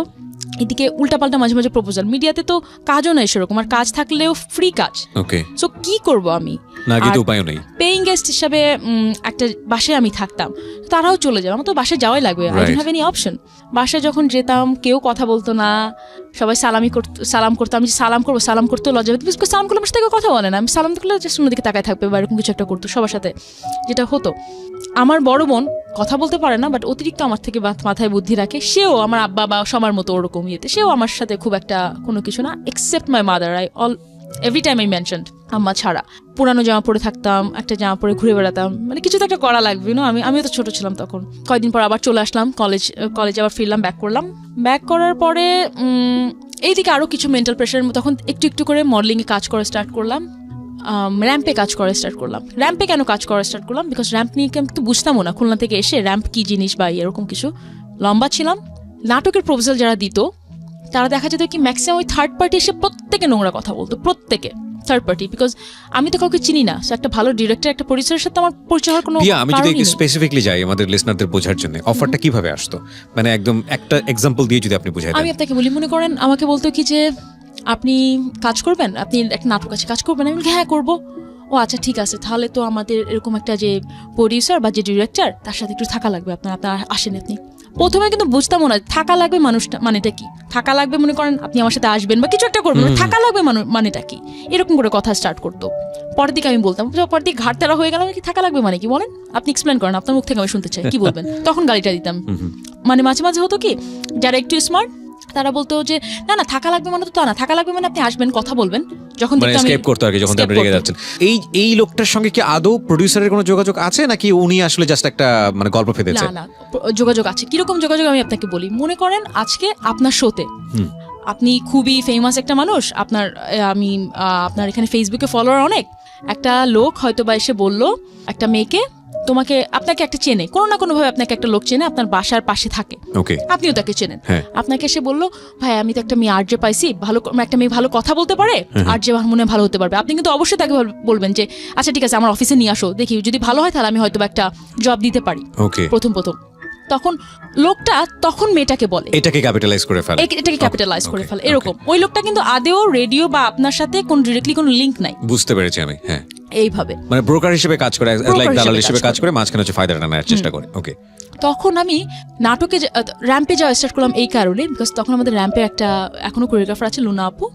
তো মনে করেন 15টা মেয়ের মধ্যে, র্যাম্প নিয়ে মানুষের এত একটা খারাপ ধারণা, তাদের উদ্দেশ্যে বলতে চাই 15টা মেয়ের জন্য 15টা মেয়েকেই যখন কাজ করাবে বা একটা র্যাম্পের জন্য আনাবে, তখন এরকম কোনো নাই যে 15টা মেয়েকে থাকা লাগবে বা এরকম। তখন র্যাম্প থেকে আমি কোনো নোংরা অফার পাইনি। তো তখন আমার র্যাম্পে চলে আসা হয় এইভাবেই চলে আসা। নাটকে ফার্স্টে দেখলাম, এসকেপ করলেন, দেন আপনি র্যাম্পে বেটার মনে করলেন, ওখানে গেলেন। থার্ড পার্টির জন্য আমার এসকেপ করা লাগলো। আমি থার্ড পার্টি আমার বলতে হচ্ছে, নাহলে এটা হয়তো বা শুনে অনেক হয়তো বা ভাববে কি পিয়াও মিডিয়াকে নিয়ে, বাট মিডিয়া কি এটাই কিন্তু আমি আপনাকে বলছি পুরো আমার লাইফ স্টোরি দিয়ে। তখন র্যাম্পের হচ্ছে এরকম যে একটা কোরিওগ্রাফার থাকে মহিলা, সে যাদেরকে পছন্দ করে তাদেরকে সে শুধু মডেল নেয়। সে লম্বা ফর্সা, সে আবার ফর্সা মেয়ে, লম্বা ফর্সা সুন্দর এরকম না হলে সে নেয় না। তো যাই হোক আমার সাথে মিলে গেল। তখন সে আমাকে বিভিন্ন শোতে নিয়ে স্টার্ট করলো। এগেইন শোতে যখন স্টার্ট করলো, সো আমি খুব স্বাভাবিক, আমি লম্বা, যেহেতু আমি অ্যাটেনশন এমনিতেই পেয়েছি ছোটবেলা থেকে। মনে করেন 5টা আমি হেঁটে যাচ্ছে, সাপোজ আমার বয়ফ্রেন্ডের মতো, আগের বয়ফ্রেন্ডের মতো কাহিনী, 3 জন বসে আছি, আমাকেই চোখে পড়েছে। লম্বা বলে হয়তো এটা একটু চোখে পড়ার মতো ছিল সবসময়। তো আমি যখন আসলাম তখন দেখলাম কি এখানে আমাকে ম্যাক্সিমাম মডেলরা দেখতে পারে না। কেন দেখতে পারে না? জেলাস ফিল করে। ইয়েস, লম্বা একটা মেয়ে, খুব লম্বা, আমি সবচেয়ে টল। আমি এতদিন জানি টল মানে দ্যাটস ইউর উইকনেস, বিকজ খুলনায় লম্বা মানে কর্নেশন স্কুলের যত আগেই সকাল 7টায় তুমি আসো না কেন মর্নিং শিফটের, তোমাকে সবার লাস্টে লাইনে দেবে। আমি যে কি কষ্টটা পেতাম আমি জানি টল মানে উইকনেস, টল মানে যে স্ট্রংগেস্ট পয়েন্ট হতে পারে, এটা আমার ধারণাতেই ছিল না। আমি চিন্তা করতাম এই মেয়েগুলো আমাকে দেখতে পারে না কেন। আর আমি সুন্দর করে কথা বলতাম, কিন্তু আমার ড্রেস আপ ওদের মতো অত ভালো ছিল না। স্বাভাবিকভাবে টাকাও নাই কেনার, খুলনা থেকে আসছি, বুঝিও না কি করা লাগবে। তখন করতো কি, এই মেয়েগুলোকে কিছু কিছু সিনিয়র মডেল ছিল, কিছু আমার সাথে বাজে বিহেভ করতো, প্লাস ওরা প্রায়োরিটি পেতো। মানে ওই কোরিওগ্রাফারই করতো কি, একে শো স্টপার, একে এরকম করতে দিত। তো আমার খুব খারাপ লাগতো, ভাই আমি তো লম্বা। পরে বুঝলাম যে লম্বা মানে হচ্ছে তোমার আমার একটা স্ট্রং পয়েন্ট, প্লাস পয়েন্ট আমার, কিন্তু আমাকে আগে দেবে না, আমাকে সবসময় মাঝখানে টাচখানে দেবে, যেটাতে অ্যাটেনশন যেন না পাই। আচ্ছা, হয় না, কাছের মডেলদের সে আগে প্রায়োরিটি দিত। বাট এগুলোতে আমি খুব আপসেট হয়ে যেতাম যে কেন, মানে আমার কোন একটা প্লাস পয়েন্ট আছে, কেন আপনি আমাকে দিচ্ছেন না, কেন আপনি একটা শর্ট গার্লকে দিচ্ছেন। আমার এগুলো নিয়ে সবসময় ছিল তখন থেকে। তো আপনি দেখেন কত জায়গা থেকে আমি জাস্ট বাধা। আমার এসএসসি পরীক্ষায় বাধা, আমি যখন কলেজে আসি টাকা নাই, কলেজে আসার পরে আমার টিচার সে আমাকে থ্রেট দেয় সারাক্ষণ, আমার কিছু আমার আম্মাকে নিয়ে আসে, যেখানে থাকবো থাকার জায়গা ঠিক নাই, মডেলিং করব, মডেলিং থেকে আমার চাচা আমাকে ধরে নিয়ে যাবে, যার মাধ্যমে করব সে বাজে প্রপোজাল দিচ্ছে। মানে আমার প্রত্যেকটা স্টেপে থার্ড পার্টির সমস্যা, মানে একটা জায়গা আমার স্মুথ ছিল না, ট্রাস্ট মি, একটা জায়গায় স্মুথ ছিল না। আমি বললাম কি এ কি, প্রত্যেকটা জায়গায় সমস্যা। তখন আমার মনে হলো আমি কি খুলনায় ঠিক ছিলাম, আমার অনেকবার মনে হচ্ছে। ফাইন, একটা কথা আছে, নেভার এভার গিভ আপ করা কোনো লাইফ না। একটা মানুষ যখন গিভ আপ করে না, সৃষ্টিকর্তা তার দিকে হাত বাড়িয়ে দেন। আমরা শুধু বিভিন্ন পরীক্ষার মধ্য দিয়ে যেতে থাকি এবং নিজেকে হালের মধ্যে ধরে রাখাটাই হচ্ছে জীবন। আজকের এই সিক্রেটস থেকে অসম্ভব ভালো কিছু পাচ্ছে বাংলাদেশ, পুরো দেশ আমি বলবো। এবং যেই পিয়াকে আপনারা দেখছেন, মডেলেরদের প্রতি আপনাদের যে, আমি বলছি সবাই না, আমাদের সোসাইটি সমস্যা ফেস করলেন যে আপনাকে প্রিভিলেজ দেওয়া হচ্ছে কম। তারপর আচ্ছা, প্রিভিলেজ দেওয়া হচ্ছে কম, এটারই মধ্যে মানে আমি সব একই টাইমের কথা বলছি, 2008 সালের কথা বলছি। তার মধ্যে মিস বাংলাদেশে নাম দিই, আমাদের একটা ফটোগ্রাফি আমার নাম দিয়ে দেয়, দেওয়ার পরে বাই দ্য ওয়ে আমি মিস বাংলাদেশ, তখন মিস বাংলাদেশ হই। আমরা তখন সারা বাংলাদেশের মানুষ জানতে পারি। তখন একেবারেই অসম্ভব একটা জিনিস আমার কাছে মনে হয়েছিল যে আপনি বুঝছেন এত স্ট্রাগলের পরে যে মিস বাংলাদেশ কিভাবে হলাম, এবং এই মিস বাংলাদেশের মধ্যেও সমস্যা আছে। আমি যখন আসি, হয় না আপনি লাস্টের এপিসোডে এসে না আপনি গেস করতে পারবেন প্রত্যেকটা ইয়েতে কে ফার্স্ট সেকেন্ড থার্ডের মধ্যে থাকতে পারে। আমি আরো কতগুলো কন্টেস্টে গিয়েছি, তো ওখান থেকে বোঝা যায়, মানুষ ধরে ফেলে। তো মিস বাংলাদেশে যখন লাস্টে এসে বোঝা যায় কে হতে পারে, ফার্স্ট সেকেন্ড থার্ডের মধ্যে কে থাকতে পারে। তো আমাদের একটা কন্টেস্টেন্ট ছিল, পার্টিসিপেন্ট ছিল, সে আমার থেকে ছোট ছিল, সে মেয়েটার পাশে আরো কম ছিল, তখন মনে হয় 13-14 হবে, বাট একটু লম্বা চওড়া ছিল বলে ওকে একটু মনে হতো বড়। তখন মেয়েটাকে খুব নাম করা একটা ফুটবলারের মেয়ে, তার মা তো তাকে মানাবেই, মিস বাংলাদেশ তাকে মানাই ছাড়বে। কিছু হলে আমার মনে আছে, আমি এতটুকু বাড়িয়ে বলছি না, আমাদের যখন মেকআপ রুম ছিল, মেকআপ রুমে এসে মহিলা আমার সাথে ঝগড়া করা স্টার্ট করলো, মানে যা তা কথা, এই তুমি বলে এটা করছো, তুমি বলে এটা করছো, তোমার মেকআপ এটা ছিল, এরকম কেন করছো, তোমার তো এরকম করার কথা না। আমার মনে আছে যে মেকআপের যে আন্টিটা ছিল, আরশি পার্লারের একটা আন্টি ছিল, আন্টি আমাকে বলে কি যে তুমি একেবারে কানবা না, আমার চোখ থেকে আবার পানি পড়ছিল, তুমি কানবা না, মানে উনি না তখন একটু পরে যে আমার কোশ্চেন অ্যান্সার রাউন্ড জাস্ট আমাকে মেন্টালি ডাউন করার চেষ্টা করছিল, যে ও যেন না পারে এভাবে করতে, আমাকে বুঝাচ্ছে তুমি একেবারে এরকম করো না, উনি কিন্তু তোমাকে এরকম জন্য চেষ্টা করছে, বলকে যে আমরা তো জানি কে হবে আর তুমি তো হচ্ছই না, তুমি আবার এত সাজগোজ করে কি হবে, মানে সারাক্ষণ কথা বলে যাচ্ছে এরকম উল্টাপাল্টা কথা। তো যাই হোক না কেন, এরকম কিছু এখানেও এরকম ঝামেলা ছিল, বললাম কি এই ঝামেলাটা ছিল। যখন আমি মিস বাংলাদেশ হই, আমার তো ধারণাতেই নাই, বিকজ আমি ভেবেই নিছি উনি আমাকে যেহেতু বলে ফেলছে যে আমি হব না, অন্য কোনো কেউ হবে। আমি তখন স্টেজে আমি কি খুশি হব, আমি যেহেতু আমি খুব স্বাধীন, যেতে আবার খুব বেশি কথা বলি, আমি তখন বললাম যে আমাকে একজন বলেছিল যে আমি হয় না মিস বাংলাদেশ হওয়ার পরে তুমি কিছু বলো, তোমার অনুভূতি ব্যক্ত করো। তখন আমি বলেছিলাম যে আমাকে একটু আগে একজন বলেছে আমি হতে পারবো না, তার উদ্দেশ্যে বলতে চাই যে আমি মিস বাংলাদেশ নাও। সো আমার প্রথম কথাটা এরকম ছিল। এই সাকসেসের আমার মনে হয় প্রথম সাকসেস আমি এটা দিয়ে পাওয়া স্টার্ট করি, তারপর আমি বিভিন্ন র্যাম্পে যাই। চিন্তা করেন আমি মিস বাংলাদেশ হয়ে গিয়েছি, তারপরেও আমার এত প্রবলেম, আমাকে উল্টাপাল্টা কথা, বা আমাকে কোরিওগ্রাফার লাইমলাইটে আনবে না, মডেলরা উল্টাপাল্টা বিহেভ করছে, তারপরেও এত সমস্যা। আচ্ছা, মিস বাংলাদেশের সাকসেস না, সাকসেসের জাস্ট ট্রাভেলের শুরু, মেন ট্রাভেলের শুরু। এতদিন ট্রাভেল দেখেছি ঘরের মধ্যে, আমার বাবা, আমার ফ্যামিলির মধ্যে, বাইরের জগৎ যে কত খারাপ হতে পারে এটা আসলে ধারণা করার মতো ছিল না। তখন কাজ করা স্টার্ট করি, কিছু কিছু মডেলের সাথে আমার মনে আছে সিনিয়র মডেলের সাথে বেশি কথা বলা যায় না, উল্টাপাল্টা কথা বলে বসে, আমি তো ঝগড়া লেগে যেত আমার সাথে, কারণ আমি যতক্ষণ ভেবেছি যে আমি রং না, আমি কোথাও থামিনি।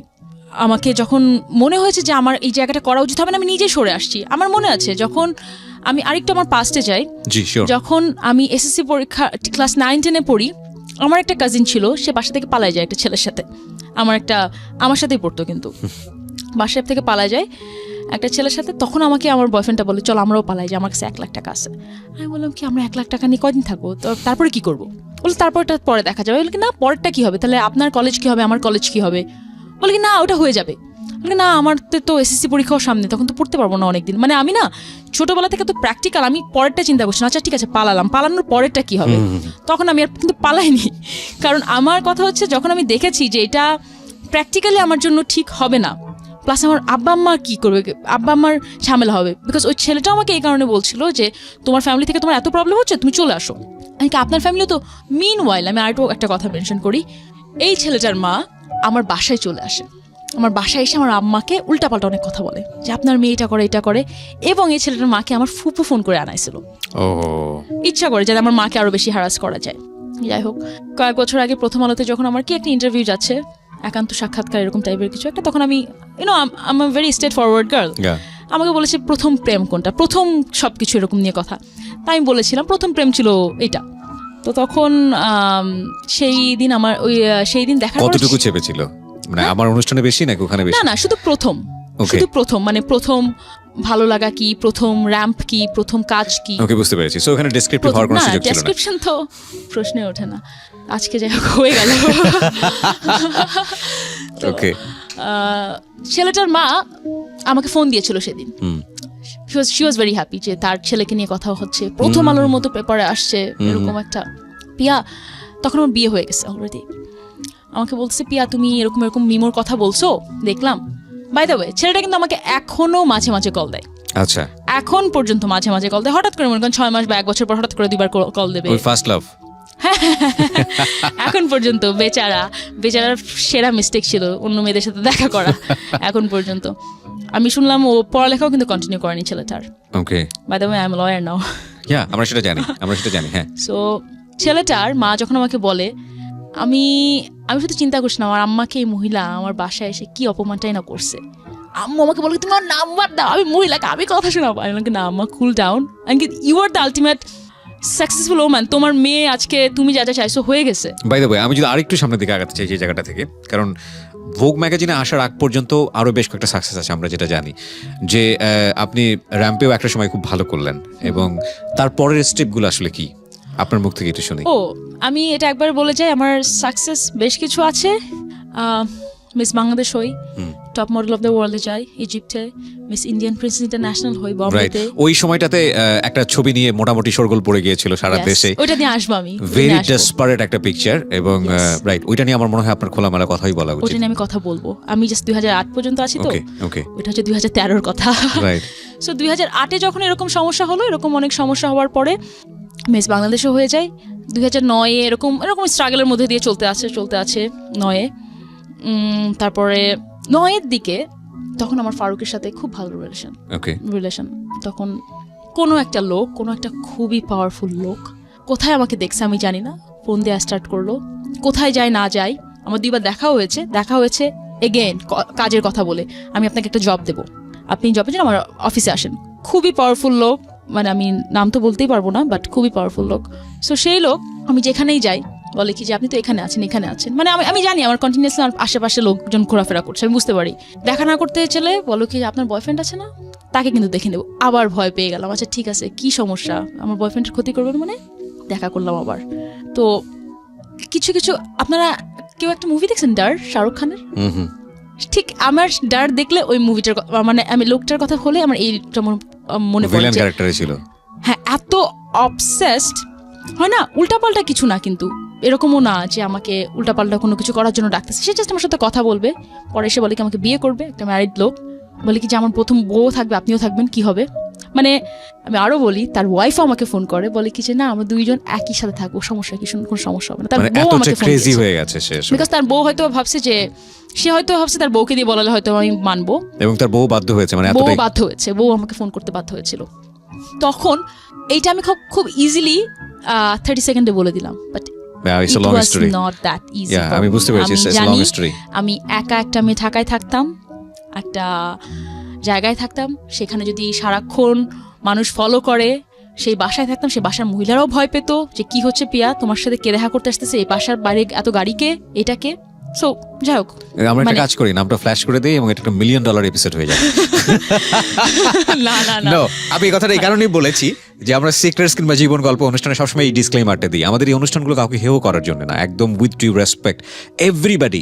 আমাদের মূল কাজটা হচ্ছে চ্যালেঞ্জটাকে ফোকাস করা কিংবা সিক্রেটসটাকে তুলে নিয়ে আসা, যাতে করে আপনি আপনার জায়গাটা থেকে একটা লেসন নিতে পারেন। আমাদের এই অনুষ্ঠানে কাউকে যদি হাইলাইট করতে হয়, কাউকে যদি সম্মান জানাতে হয়, সেটা হচ্ছে এখানে যারা গেস্ট হয়ে আসেন তাদেরকে। এছাড়া কেউ স্পেশালি হাইলাইট হোক বা কেউ ডিপ্রাইভ হোক, কেউ বা কালার হোক, সেটা আমাদের অনুষ্ঠানে সচেতনভাবেই আমরা চেষ্টা করি যাতে কোনোভাবে না হয়। সুতরাং এখানে পিয়া বললেও আমরা তাকে এভাবে প্রচার করতাম না। অবশ্যই আমি চাই না, ইনফ্যাক্ট এর মধ্যে আমার জামাই, আমার মনে হয় যে অনুষ্ঠানটা শুনছে সে ভয় পেয়ে যাবে, ভাবছি আমরা কখন বলে নাম বলে দিই। না, will not do that bro. হ্যাঁ, কোনো নাম চাইও না আমি। তারপরে দেখেন, আমি হয়তো আমার জন্য খুব টাফ টাইম ছিল, বাট এটাকে আমি নেগেটিভলি না ধরে আমি খুব সুন্দর করে হ্যান্ডেল করে, ইগনোর করে, একটা টাইমের পর আমাকে বিয়ের কয়েকদিন আগে আমাকে ফোন দিয়েছিল। আমি তখন বলছিলাম যে প্লিজ আমাকে আর এরকম করেন না, আমি বিয়ে করতেছি, আমাকে শান্তিতে থাকতে দেন, আপনার জন্য আমি ভয়ে বের হতে পারি না। He is that much powerful. Yes. তো শুধু তার কথা বলবো না। অনুষ্ঠান শেষ হলে আপনি আমাকে একটু বলেন। No, I'm just kidding. এটা তো মনে করেন একটা পাওয়ারফুল বিজনেসম্যানের কথা বলি। আমি যদি এখন কোনো ক্রিকেট প্লেয়ারের নাম বলি তাহলে তো হয়তো বা বোম ব্লাস্ট হবে। সো আমি যেটা কিবরিয়া ভাই বললো, আমরা প্রত্যেকের জায়গা থেকে প্রত্যেককে সম্মান করতে চাই।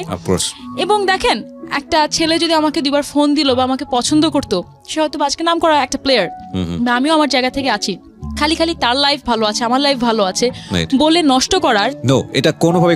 আমাদের সোশ্যাল মিডিয়াতে এই জিনিসটা খুব বেশি হচ্ছে এবং খুব নোংরামও হচ্ছে। এত খারাপ লাগে এই জিনিসগুলো দেখলে, যে কারো একটা পার্সোনাল চ্যাট কিংবা কারো একটা আইডি হ্যাক করে স্ক্রিনশট দিয়ে, ভাই কি মানে রুচি, নিজেদের রুচি কতটা নিচে নামলে আমরা এই ধরনের কাজ করতে পারি।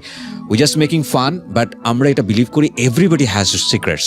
Without his or her permission এটা রিভিল করার কোনো এখতিয়ার আমাদের নাই, একেবারে না। আর আমি দেখেন, আমি এটাও বলছি, একটা ছেলে আমাকে পছন্দ করতো, 2টা ফোন দিয়েছিল, এটার জন্য আমি আজকে তাকে মানে হেও করবো?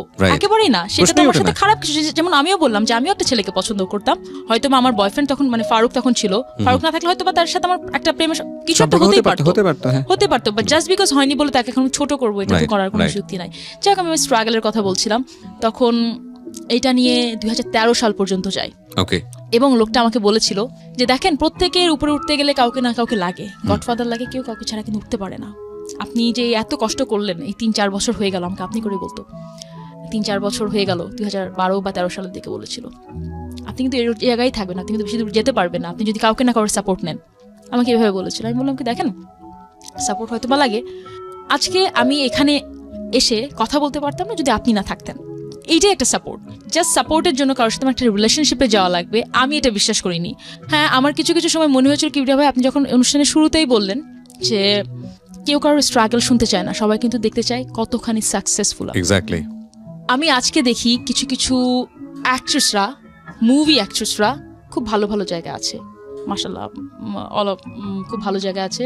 I really appreciated.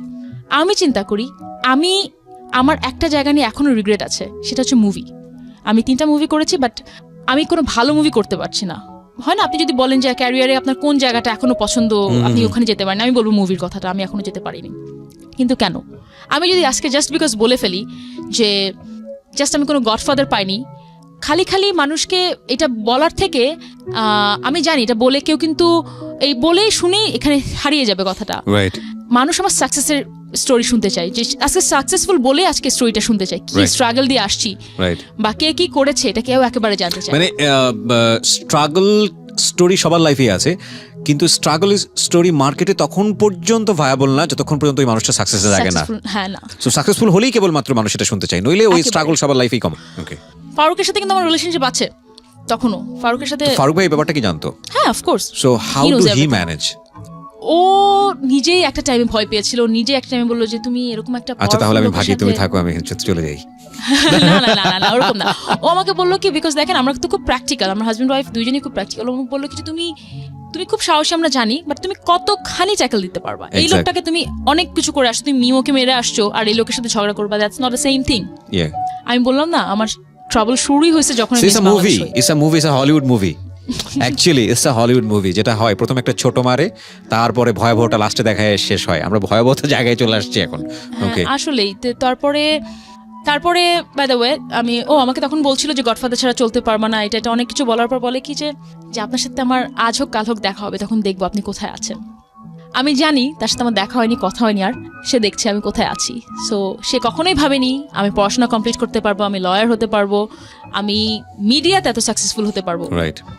আমি আরো কথা একটা বলি, সেই লোক যখন বিভিন্নভাবে আমাকে পোক করা স্টার্ট করলো, কোনো একটা লোককে, একটা মিডিয়ার একটা লোককে, মিডিয়া তো সবাই তো আর ভালো না, আমি আপনাকে ম্যাক্সিমামের কথা বলেছি যে ম্যাক্সিমামই গুড পিপল, বিকজ কেউ একটা জাস্ট মেয়ের জন্য তার পুরো বিজনেসটা নষ্ট করবে। ইনফ্যাক্ট সেটা সব জায়গার সিনারিও, সব জায়গার সিনারিও।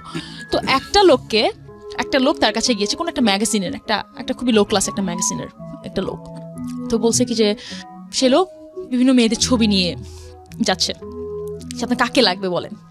ওই লোকটার কাছে সামহাও ওখানে আমার ছবি পেয়েছে, তো বলে কি যে একে আনতে পারবেন? হ্যাঁ, কোনো ব্যাপারই না। তো লোক হাসতেছে, বিকজ ওই লোকটা জানে যে আমি কতখানি জেদি, কতখানি একরোখা, কতখানি honest. He knows it. Because নাহলে তো আমি এত পয়সাওয়ালা একটা লোক বিয়ে করতে চাচ্ছে, তার কাছে তো থাকতে পারতাম, তাই না? আমার তো নাহলে এত কষ্ট করে আমার এত কিছু করা দরকার ছিল না। তখন বলি হ্যাঁ এখনই পারবো, 1 ঘন্টার মধ্যে এনে দিচ্ছি। এখন ওই লোকরাও কিন্তু জানে কারা কি করে, কারা কি করে না। ওই লোকটা বললো কি যে না, এটা তো নাই স্যার, আপনি অন্য একজনকে না, ও নাই, দেশে নাই, ও তো কোনো বিদেশেই যায়নি। এটা মনে হয় না, এটা কবেকার কথা, 2010-11 কথা হবে, বা তখন আমি বিদেশে গিয়েছি বা যাইনি, এরকম একটা। বললো না, ও তো কোনো বিদেশেই যায়নি বা কোথাও যায়নি, ও বিদেশে গেছে, মানে নিয়ে আসেন, ও করে নিয়ে আসেন, আমার ওকেই লাগবে, এরকম। তো যাই হোক, ও যখন আনতে পারলো না, একটু পরে আমাকে কিন্তু লোক ফোনও দেয়নি, ওই ম্যাগাজিনের লোকটা কিন্তু ফোনও দেয়নি, because he knows what type of girl I am. তখন লোকটাকে বাথরুমে আটকায় রাখলো, বাথরুমে আটকায় রেখে আমাকে ফোন দিছে। তখন বলে কি আপনি বলে আসলেই চলে আসবেন। তো যাই হোক, লোকটা আমাকে পছন্দ করতো, কিছু একটা করতো, এই কারণেই মনে হয় এরকম টিয়ে। তো আমি বলছি কি যে মিডিয়া খারাপ মানুষ আছে, ভালো মানুষ আছে, কম্বিনেশনের কথা বলছি। তার এই লোকটা যদি শুনে থাকে, হয়তো বা শুনবে না, বা কারো না কারোর মাধ্যমে জানবে যে আমি এত কথা বলেছি, আজকে উনিও হয়তো বা দেখছে আমি কোথায় আছি, বা উনিও কোথায় আছে। সেটাই হয়, মানে চাঁদ আকাশে উঠলে সেটা সবাই দেখে। সো এটা নিয়ে এখন কিছু বলার নাই, বাট আমি ওই যে জায়গাটায় যেতে চাই, মানে বিকজ আপনি যেটা বলছিলেন যে মিশরে যে কম্পিটিশনটা ছিল আপনার, মিশর, রাইট? এবং একটা ছবি সারা দেশে মোটামুটি একটা আলোচনা সমালোচনার ঝড় তুলেছে, এবং এটা ভেরি ডেয়ারফুল পিকচার, অফকোর্স। আমি এবার বলি, 2013 সালে আমি প্রথম যাই হচ্ছে, এর মধ্যে 2011 সালেও আমি যাই, সেটা হচ্ছে আপনার সাউথ কোরিয়াতে, ওয়ার্ল্ড মিস ইউনিভার্সিটি সাউথ কোরিয়াতে একটা কন্টেস্ট হয়েছিল। তারপর এখানে অনেক ঝামেলা, ভিসা পায় না, এই পায় না, ওই পায় না, অনেক ঝামেলা করে কষ্ট করে গিয়েছি। তারপরে এসে 2013 সালে, আচ্ছা বাই দ্য ওয়ে আমি বলে রাখতে চাই, এই যে যত আমি কন্টেস্টে গিয়েছি কোথাও আমার 1 টাকা খরচ হয়নি। প্রত্যেকটা জায়গায় তারাই আমাকে প্লেন ফেয়ার দিয়ে, তারা আমাকে অ্যাকোমোডেশন তো ওরাই দেবে অবভিয়াসলি, সবকিছু দিয়ে কিন্তু তারা নিয়ে গিয়েছে। বিকজ আমার 4-5 বছর আগেও এত সামর্থ্য ছিল না যে আমি বিদেশে যে এটা করব ওইটা করব। প্রত্যেকবার তারাই আমাকে দিয়েছে। ইনফ্যাক্ট ম্যাক্সিমাম আপনি যদি বড় বড় কম্পিটিশনে যান, আপনারা জানবেন, যারা একটু হলেও জেনে থাকবেন যে তারাই সবকিছু প্রোভাইড করে। 2013 সালে আমি যাই প্রথমে মিস ইন্ডিয়ান প্রেস ইন্টারন্যাশনালে, সেটা হলো বম্বেতে, বিভিন্ন সিটিতে ঘোরায় টোরায়, তারপরে বম্বেতে লাস্টে হয়েছিল, 21 দিন না 22 দিন ব্যাপী ছিল। তো ওইটাতে আমি উইনার হই। অনেক দেশ থেকে কন্টেস্টরা ছিল, সেখানেও ঝামেলা। মিস একটা বাংলাদেশ থেকে একটা মেয়ে আসছে, ও কি করতে পারবে? প্রথমে তো নজরেই দিল না আমাকে কেউ, বল এত ছোট একটা জায়গা থেকে একটা মেয়ে আসছে, সে কি করতে পারবে? তখন ওখানেও ভাবলো যে কয়েকজনের মধ্যে যে একটা নেদারল্যান্ডের একটা মেয়ে ছিল, সবাই ভাবছিল কি যে ওই মেয়েটা হয়তো বা উইনার হবে। যাই হোক, ওটা না হয়ে সব ইয়ে হয়ে আমি উইনার হয়ে গেলাম। তো ওখানে খুব ঝামেলা, ওখানে বেশ কিছু এরকম ঝামেলা হয়েছিল যে ওই মিস বাংলাদেশের মতো যে এ উইনার হবে, তখন এসে এর মাদার এজেন্সি এসে কথা বলে। আমার পক্ষ থেকে তো কেউ নাই, আমি ছাড়া। ইন্ডিয়াতে যখন গিয়েছি আমি একাই ছিলাম, প্রত্যেকের মাদার এজেন্সি, প্রত্যেকের প্যারেন্টসরা ছিল আমাদের ফিনালেতে।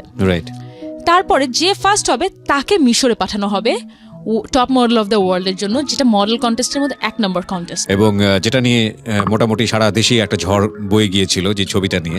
ডেফিনেটলি পিয়ার জায়গা থেকে অত্যন্ত সাহসী একটা ছবি বাংলাদেশের সোসাইটাল কন্টেস্ট থেকে।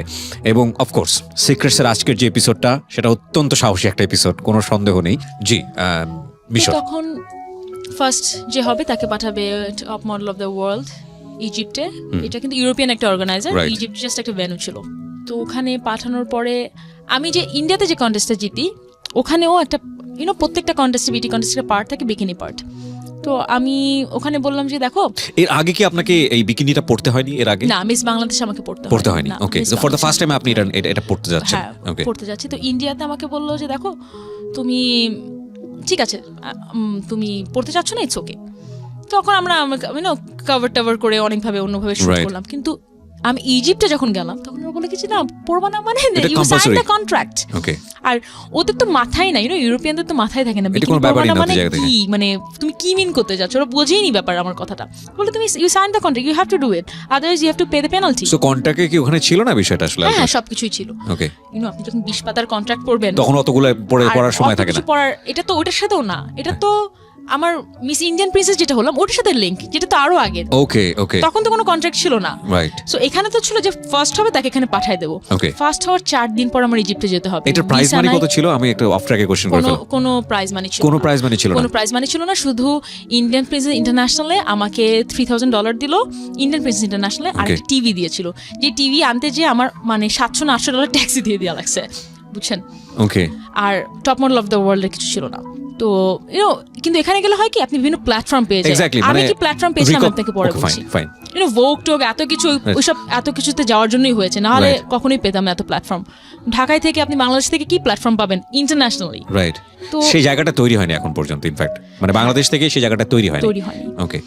আর যেটা বলছিলাম যে যখন ফার্স্ট হওয়ার একদিন আমার থাকা লেগেছিল, প্রত্যেককে চলে যাওয়া লাগছিল, শুধু ফার্স্ট সেকেন্ড থার্ড ফটোশুটের জন্য একদিন ইন্ডিয়াতে বম্বেতে এক্সট্রা আমাদের একদিন থাকা লেগেছিল। তো ফার্স্ট যখন হলাম 4-5 দিন পর ইজিপ্টের ছিল, মানে হাতে আছে 3 থেকে 4 দিন, একদিন চলে গেল। ঢাকায় এসে ভিসা করে, তখন তো জানেন ভিসা করা মানে এখন আমার এখন 6টা পাসপোর্ট অনেক মোটা এখন। তখন পর্যন্ত 2000 আমি সব ম্যাক্সিমাম ট্রাভেল করেছি 2013 থেকে এই পর্যন্ত, এই 4-5 বছরে সবচেয়ে বেশি। Lot of countries, right?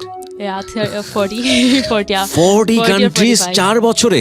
Yes, আমার 4 বছরে 6টা পাসপোর্ট। সো যাই হোক, so this is the success man, definitely it's a huge success. হ্যাঁ, যে গল্পে ছিলাম।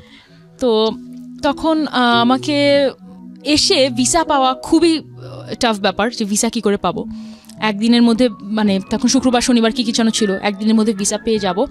ভিসা পেলাম, তখন আপনি কি কন্ট্রাক্ট করবেন?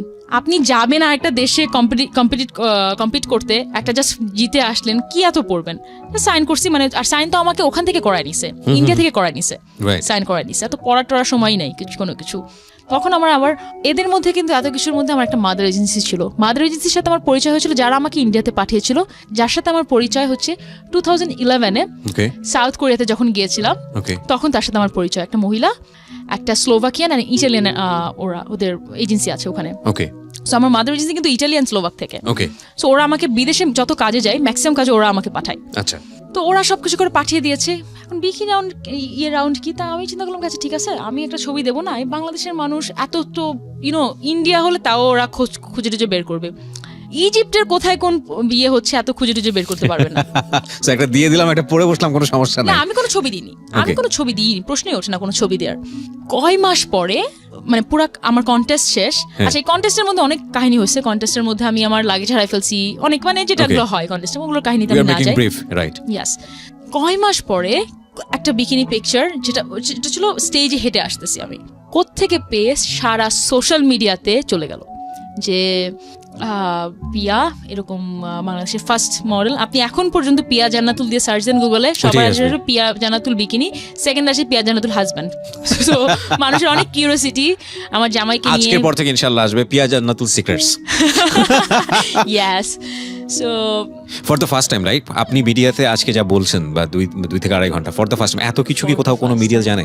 এত কিছু মিডিয়া দেন, এত কিছু কেউই জানে না আমার জামাই ছাড়া। আমার আম্মাও অনেক পার্ট জানে। This is my success, this is my people success, যে এখানে যারা আসে তারা দিল খুলে বলে। এবং okay, this is my honour actually. Okay, বলেন তারপর। 2000 তো ওই ছবিটা নিয়ে সব জায়গায় ভাইরাল হয়ে গেল। যে দেখেন, আমি একটা জিনিস এখানে মেনশন করতে চাই, আমি একটা ইন্টারন্যাশনাল কন্টেস্টে যে একটা বিকিনি পরা, আর যেই মেয়েটা নিজে বাংলাদেশের সবটা জায়গায় যার একটা ডিএসএলআর ক্যামেরা আছে, একটা বিকিনি পরে শুট করা এক কথা না। এইটা মানুষ কেউ বুঝবে না। আমাদের এখানে অনেক মডেলার আছে, আপনি হয়তো বা আমার নামও বলা দরকার, আপনারা জানেন, যারা বিকিনি পরেই ফেমাস হয়েছে, কোনো কাজ করেনি, জাস্ট বিকিনি পরার জন্য ফেমাস হয়ে গেছে। তো মানুষ যখন এদের সাথে আমাকে কম্পেয়ার করে তখন আমার খারাপ লাগে। মানুষ যখন ভাবে যে পিয়া বিকিনি কেন পড়ছে, বাংলাদেশের সোসাইটিতে পড়া উচিত না, আমি একটা জায়গা থেকে তার চিন্তা ভাবনা রেসপেক্ট করে কোথা থেকে আমি আপনাকে বলি, সেই মানুষটা অতটা ব্রড মাইন্ডেড হয়ে পারেনি, বিকজ সে বাংলাদেশের মধ্যে ঘুরেছে। বাংলাদেশের সোসাইটিতে আমাদের যেটা শেখানো হয়েছিল, যেটা আমি খুলনায় থেকে যখন ভেবেছিলাম স্লিভলেস পরা আমার জন্য ভালো হবে না, সো আমি ওই মানুষটারও দোষ দিচ্ছি না, সে অত কিছু জানে না বা অত ব্রড মাইন্ডেড হয়ে পারেনি, সো ইটস ওকে। কিন্তু যখন মানুষ এটার সাথে এটা কম্পেয়ার করতেছে, একটা ফেসবুকে ডিএসএলআর একটা ক্যামেরাম্যানের সাথে একটা ছবির সাথে আমার ছবি কম্পেয়ার করে একটা ইন্টারন্যাশনাল প্ল্যাটফর্মে যে আমার ছবি তোলা, তখন আমার খারাপ লাগে। বিকজ আমি কিন্তু ফেমাস হওয়ার জন্য এটা করিনি, আমার বিভিন্ন অ্যাচিভমেন্ট আছে, অ্যাচিভমেন্টের পর একটা জায়গায় একটা কন্টেস্টে, ইন্টারন্যাশনাল কন্টেস্টে ফার্স্ট হওয়ার পর আমরা ওখানে গিয়েছি, তারপর একটা ছবি আপনারা কোথা থেকে পেয়ে আপনারা ভাইরাল করছেন, জিনিসটা এক জিনিস না। তো এইগুলো আমি জানি কিবরিয়া ভাই, দেখেন আমরা যতই বোঝানোর চেষ্টা করি না কেন বুঝবে না। এটা তো আসলে আমার একদিনের এডুকেশন না, একদিনের এডুকেশন, জন্মের পর থেকে আমরা এভাবেই শিখে আসতেছি, জন্মের পর থেকে শিখে আসছি। সেটা আপনি একদিনে আমার আজকে বা আপনার সিক্রেটস প্রোগ্রাম আপনি চেঞ্জ করতে পারবেন না। চেঞ্জ করাটা বোকামি হবে, জোর করাটা বোকামি হবে, সো আমি ওই পার্টটা আর না কথা বলি। তো এই ছবিটা নিয়ে অনেক কথা হলো। দেখেন, বাই দ্য ওয়ে, আমি তো এখন মেইন কথা এখানে বলিনি। আমার বাবার সাথে আমার ফাইনালি কথা হয় যখন আমি আমার ইন্টারমিডিয়েট পাশ করি, যখন আমি আমার লতে ভর্তি হই। তখন এত কিছুর পরে আমি তো আমার প্রথম থেকে জার্নিটা বলছিলাম, তারপর থেকে আর আমার পুরো ফ্যামিলির সাথে আমার কথা হয় ভালো করে। আমার ফ্যামিলিতে আমাকে দেখি মডেলিং করে বা মিডিয়াতে আছে, বাংলাদেশের মিডিয়া কি মিডিয়া, এইটুকু একটা মিডিয়ায় কাজ করেছি, এটা এভরিবডিজ পারসেপশন। অ্যান্ড মিডিয়া নিয়ে খুবই নোংরা পারসেপশন। যখন আমি ভোগে যাই, যখন আমি এই 2টা কন্টেস্টে জিতি, তখন তাদের মনোভাব আস্তে আস্তে চেঞ্জ হওয়া স্টার্ট করলো। Because it's not only in Bangladesh, আমি তো বাংলাদেশের বাইরেও কাজ করছি, এটা ইন্টারন্যাশনাল প্ল্যাটফর্মে কাজ করছি। যেইটা দেখে তারা যখন ভোগ খোলে, এল ম্যাগাজিন খোলে, যখন খুব ইন্টারন্যাশনাল মডেলের ছবি দেখে, যখন আমার ছবি দেখে, তখন তাদের টনক নড়ে যে না, পিয়াকে যেটা ভাবছিলাম পিয়া সেটা না। এবং তারপরে তারা আরও অ্যাপ্রিসিয়েট করা শুরু করে যখন দেখে কি আমি এলএলবি যখন পড়া স্টার্ট করলাম ইউনিভার্সিটি অফ লন্ডনের আন্ডারে। আর why you choose LLB? আমি পলিটিক্স করতে চাই, আমার ইচ্ছা আছে, মানে এটা just it's my very on secret না, অনেকে জানে, অনেক জায়গায় এসেছে, আমি চাই। ওকে, গুড উইশেস। বিকজ কিছু মানুষ ফলো করে, কিছু মানুষ যারা ফলো করে তাদেরকে শেখায় leadership and management, there is a true things, হয় লিডার হবেন কিংবা ম্যানেজমেন্টে থাকবেন। সো আমি প্রথমটাতে থাকতে চাই। ওকে, বেস্ট উইশেস। অফকোর্স আমরা হয়তো সেদিন দেখতেও পাবো। এতদূর আপনি যেহেতু পাড়ি দিতে পেয়েছেন, রাইট নাও আপনার এজ কত? 26। সো 26এই যদি এত বড় বড় জায়গায় অর্জন হয়ে থাকে, এবং সেটা আপনি এবং আপনার মা, আমি বলবো আপনি ফাইট করেছেন, আপনার মা এবং উপরওয়ালা তো সঙ্গেই ছিলেন, এই অর্জন তো আর কিছুদিন পরে বা আর কয়েক বছর পরে you can try for this, no problem, ইনশাল্লাহ। সো আমি যে জায়গায় ছিলাম, হ্যাঁ, সবার দৃষ্টিভঙ্গিটা চেঞ্জ হচ্ছিল। হ্যাঁ, আস্তে আস্তে, খুব আস্তে আস্তে যখন আমি ফারুককে ফারুককে যখন ডেট করা স্টার্ট করলাম, তখনও খারাপ, আবার একটা ছেলের সাথে পিয়া পড়ছে। দেখেন, আপনি তো 4 থেকে 5 হাজার মানুষের লাইফ স্টোরি শুনেছেন। আমি আপনার ইয়েতে একটা মেয়ের লাইফ স্টোরি শুনে আপনাকে ফোন দিয়েছিলাম, ওই মেয়েটারও আপনি অনেক লাইফ স্টোরি শুনেছেন। আমার এত দিনের, মানে আমি জানি না মানুষ কি শুনবে, বিশ্বাস করবে না করবে, আমার 2টা ছেলের সাথে রিলেশন এত বছরের, মিডিয়াতে থেকে এত বছরে। প্রথমটা তো শুনলেনি, মারটোর দিয়ে আসলাম একেবারে রূপসা ব্রিজে, পরে তো ফারুক। আমিও কিন্তু মনে করছিলাম যে মাঝখানে বোধহয় আরো অনেকেই আছে। না, মাঝখানে কেউ আসার চান্স পাইনি, ফারুক না থাকলে হয়তো চলে আসতো। আমি সেদিন কাকে যেন বলছিলাম যে এত বছরে সিঙ্গেল হওয়ার কোনো টাইমই পেলাম না। 14 বছর বয়স থেকে প্রেম করা স্টার্ট করলাম, তখন তারপর থেকে জীবনে সিঙ্গেলই থাকতে পারলাম না একেবারে। তো ফ্যামিলি পারসেপশন अगेन ফারুককে নিয়ে। হ্যাঁ, তো ফারুককে যখন ডেট করা স্টার্ট করলাম, ফারুক খুবই ডাউন টু আর্থ একটা ছেলে, দেখে আপনার কিছুই মনে হবে না যে জব করছে, করছে, খুবই ভদ্র একটা ছেলে মনে হবে। বাট ওই যে এগেন, আচ্ছা, নর্মাল একটা ছেলেকে ডেট করতেছে, হয়তো বা কিছুই নাই এরকম। তো ফারুক বিবিএ করা আমেরিকা থেকে, এমবিএ করা লন্ডন থেকে, এগুলো কিছুই জানতো না। অ্যান্ড ফারুকদের বর্ণিতে একটা ফারুক টাওয়ার আছে। সো যখন আমার ফ্যামিলি এইটা জানলো যে এডুকেটেড রিচ ছেলে, হয়তো বা রিচ না হলে আমাকে আবার ডাউন করার চেষ্টা করতো। মানে আমি নিজে বড় হতে চাচ্ছি না বা ছোট করতে চাচ্ছি না কাউকে, কিন্তু এইটা আমাদের সোসাইটিতে এইভাবে মানুষকে ট্রিট করা হয়। যখনই দেখে কি একটা শিক্ষিত বড়লোক ছেলেকে আপনি বিয়ে করতে পারছেন, সবার দৃষ্টিভঙ্গি চেঞ্জ হয়ে যাবে আপনার প্রতি। ও আচ্ছা, ঠিক আছে, আপনি কতটুকু অর্জন করেছেন দ্যাটস নট দ্য ফ্যাক্ট, কাকে বিয়ে করেছেন সেটা হচ্ছে ফ্যাক্ট। কাকে বিয়ে করেছি মানে আমার আইডেন্টিটি এখন পর্যন্ত, তখনও তো আমি তো লয়ার হইনি, এখন পর্যন্ত এই যে তার মাঝখানে কিন্তু আমি অনেক কিছু করেছি, কিন্তু ওই যে একটা ছবি আসছে, তাদের মাথা কাটা গেছে, আমার পুরো চাচা ফুপুরা আমার আম্মাকে আবার উল্টাপাল্টা কথা বলা স্টার্ট করলো। কিন্তু যখন ফারুককে বিয়ে করি আমি, আর আলহামদুলিল্লাহ আমি আমার বিয়ে খুব বড় করে করছি, খুব মানে আমার আত্মীয় স্বজনদের মিলে করছি, তখন তাদের আবার টনক নড়লো। ও আচ্ছা, পিয়া, মানে তারা আশাই করেনি, তারা ভাবছে যে খুলনা থেকে আসছি ঢাকায়, কোনো হয়তো বা ড্রাগ অ্যাডিক্টেড হয়ে যাব, বা আমি পড়াশোনা তো করবোই না, এই মডেলিংয়ে থেকে একেবারে আমার জীবন ঝরঝরে হয়ে যাবে, আমি যে আমার লাইফ এতখানি গুছায় নিয়ে আসতে পারবো একেবারেই ভাবিনি। এই কারণে আমি আবারও বলছি যে দেখেন, আমি সবসময় একটা জিনিসে খুব ডিটারমাইন্ড ছিলাম, পড়াশোনাটা ছাড়া যাবে না। পড়াশোনাটা আপনি যদি কিছু না করেন, আপনি যদি হাউস ওয়াইফ হিসেবেও থাকতে চান, পড়াশোনাটা আপনার লাগবে লাইফের প্রত্যেকটা ক্ষেত্রে। তো ওইটা আমার একটা ভালো ডিসিশন ছিল। ডিসিশন নেওয়ার পরে যাই হোক, আমি তো অনেক দূরই বলে ফেললাম না। ফাইনালি কি দাঁড়াইছে এখন? যদি আপনার আজকের দিনটা নিয়ে কথা বলি, you are most busiest model in Bangladesh, because 4 বছরে 40টা দেশ ঘোরা, 6টা পাসপোর্ট এখন হাতে, এটা যেন কোনো বিষয় না। You are leading very good সংসার লাইফ, যেটাই বলি না কেন, you are happy girl in that sense. এবং ফ্যামিলি থেকে বাবা মা বা আত্মীয় স্বজনের জায়গা থেকে কি রেসপেক্ট, অনার বা ভালোবাসাটা কি আগের জায়গায় এসছে, নাকি ওখানেও এখনো সমস্যা আছে? না, এখন পুরা চেঞ্জ। মনে করেন আমি যখন যাই, আমাকে মানুষ আলাদাভাবে ইনভাইট করে, প্লিজ পিয়া এই প্রোগ্রামটাতে এসো, বিকজ আমি গেলে একটা প্রোগ্রামে মানুষ ছবি তুলতে আসে বা আলাদাভাবে দেখে, ও আচ্ছা ওইটা আপনার কি হয়, ওইটা আমার ভাইয়ের মেয়ে, ওইটা আমার বোনের মেয়ে, এইভাবে যখন পরিচয় দিতে এখন ভালোবাসে। ও কিন্তু লয়ারও, ও ডক্টর কামাল হোসেনের এখানে, কামাল হোসেন অ্যাসোসিয়েট, হ্যাঁ অ্যাসোসিয়েট, ওখানে আমি স্যার ওখানে ছিলাম, ইন্টার্ন ওখান থেকেই করেছি। তো এখন এইভাবে মানুষ পরিচয় করায়। বাট এখন আপনি বিশ্বাস করবেন না কিভাবে শুরু করে, আমাকে যখন পরিচয় করায় দেয়, ও লয়ার, ডক্টর কামাল হোসেনের ওখানে ছিল, ও বাই দ্য ওয়ে ও কিন্তু আবার মিস বাংলাদেশও, বুঝছো, মিডিয়াতে কিন্তু অনেক মডেলিং করে অনেক, মানে আমি কিন্তু একবারের জন্য আপনাকে ওসব পরিচয় করাই না, আমি আপনাকে মডেল হিসেবে পরিচয় করাইছি আমাদের অনুষ্ঠানে। আই নো, মানে এখন পর্যন্ত জানে যে মডেল বললে মানুষের আকর্ষণটা বাড়বে, এই কারণেই বলে। এক্স্যাক্টলি। এখন পর্যন্ত আমার মনে হয় কি তারা ছোট করেই ভাবে, আমার মনে হয়, মানে যেভাবে কথা বলে। কিন্তু জাস্ট বিকজ আমি লয়ার হয়ে গিয়েছি বা ভালো একটা ফ্যামিলিতে বিয়ে হয়েছে বলে সবকিছু চিন্তা ধারণা ধ্যান চেতনা বদলাই গেছে। এখন আমি বলি, আপনাকে একটা মজার বিষয় বলি, যে আমার বাবা এখন যখন আমার সাথে কথা বলে, আবু বলে, আমার মনে সব ভুলে গেছে, আমার মনে হয় সে অত কিছু তার মনে রাখতে পারে না বা মনে নাই তার। সে বলে কি তোমাকে যে আমি লাখ লাখ টাকা দিয়েছি পড়ানোর জন্য, আমি আম্মুর উপর খেপে যাই, আম্মু দেখো আব্বু কি কথা বলতেছে, সে আমাকে লাখ লাখ টাকা দিচ্ছে, মানে না তোমার আব্বা তোমার ক্লাস 6 পর্যন্ত কথা বলতেছে, ক্লাস 6 পর্যন্ত লাখ লাখ টাকা খরচ করেছে, তারপরটা সে ভুলে গেছে। টেক ইট ভেরি ইজিলি না, একদম সব কম্প্রোমাইজ করে ফেলছেন। This is the lesson. দেখেন উনি কেঁদেছে, ওনার বাবার কথাগুলো যখন উনি বলেছে তখন উনি কেঁদেছে এবং চোখের পানিটা আমি দেখেছি। একটা মানুষ হাসতে হাসতে কিভাবে কাঁদতে পারে। এখন ওনার বাবার সাথে যে সম্পর্কটা, ইটস আ রেসপেক্ট। এইটা হচ্ছে আমাদের সোসাইটির জায়গা থেকে একটা বিরাট পজিটিভ জায়গা, যে বাবা আমার সঙ্গে একসময় খারাপ আচরণ করেছে বা যে কোনো কারণে হয়েছে, তো কি হয়েছে, বাবা তো বাবাই।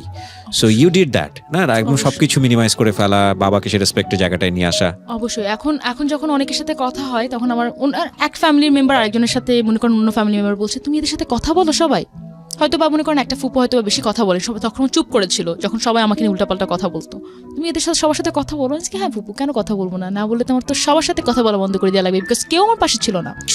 আমি কি সবার সাথে কথা বন্ধ করে আমি সোসাইটিতে চলতে পারবো না, আমি চাইও না। আমি চাই আমার কিছু কিছু জিনিস আপনি যদি ক্ষমা সুন্দর দৃষ্টিতে দেখেন, বেটার ফর ইউ না, নিজের জন্যই তো বেটার। নিজের জন্য end of the day I am very happy girl. আমি রাত্রে ঘুমানোর সময় শান্তিতে ঘুমাতে পারছি, এর থেকে বড় কি পাওয়া আর থাকতে পারে? এক্স্যাক্টলি পিয়া, আমার জায়গা থেকে কি বলবো, আমি খুবই অনার। আমি নার্ভাস ছিলাম, একদম এরকম শুরুতে বলি নাই যে আমি পিয়াকে ইন্টারভিউ করতে যাচ্ছি, বাট আমার একটা পারসিভনেস গ্রো করেছে মানুষের সঙ্গে মিশে মিশে, যে আমি সামহাউ ফেস দেখলে বুঝতে পারি যে this boy are this girl has very different kind of story. So আপনার ফেস দেখেই সামহাউ মনে হচ্ছিল, আমি আপনাকে নিয়ে খুব বেশি স্টাডি করিনি, ইভেন ভাইরাল হওয়া ছবিটা আমিও দেখি। সো আপনি যখন আমাকে নক করেছেন এবং আপনি উইলিংলি আসতে চাইলেন আমার এই অনুষ্ঠানে, আমি জীবন গল্পের জন্যই আপনাকে সিলেক্ট করেছিলাম, বাট আমার কাছে মনে হচ্ছে secret will be best for you. এবং আই থিঙ্ক এই অনুষ্ঠানটা অনেক বেশি inspirational for the girls as well as আমি মনে করি যারা বয় আছে, যারা শুনছে সোসাইটিতে, তাদের জন্যও একটা মেয়েকে কিভাবে রেসপেক্ট করা উচিত সেটা আজকের অনুষ্ঠান শুনে তারা অনেকেই শিখবে। এবং আপনি যতটা স্পষ্টভাষী সেটা আমাকে অনেক বেশি অনার করা শেখালো, আপনার প্রতি আমার ব্যক্তিগত ফিলিংস যেটা। সো এটা হচ্ছে বিষয়। আর একইভাবে আপনার হাজব্যান্ডের কথাটা আমি জেনেই শেষ করতে চাই। সে সব কিছু আপনাকে জানে এবং he gives you the freedom, মানে যতটুকু আপনি এক্সপেক্ট করেন ততটুকু ফ্রিডম আপনাকে দেয়। আচ্ছা আমি এবার বলি, ওর কথা এখানে খুব বেশি করে বলা হয়নি, বিকজ এখানে সব ম্যাক্সিমাম আমার স্ট্রাগলের কথা বলা হয়েছে।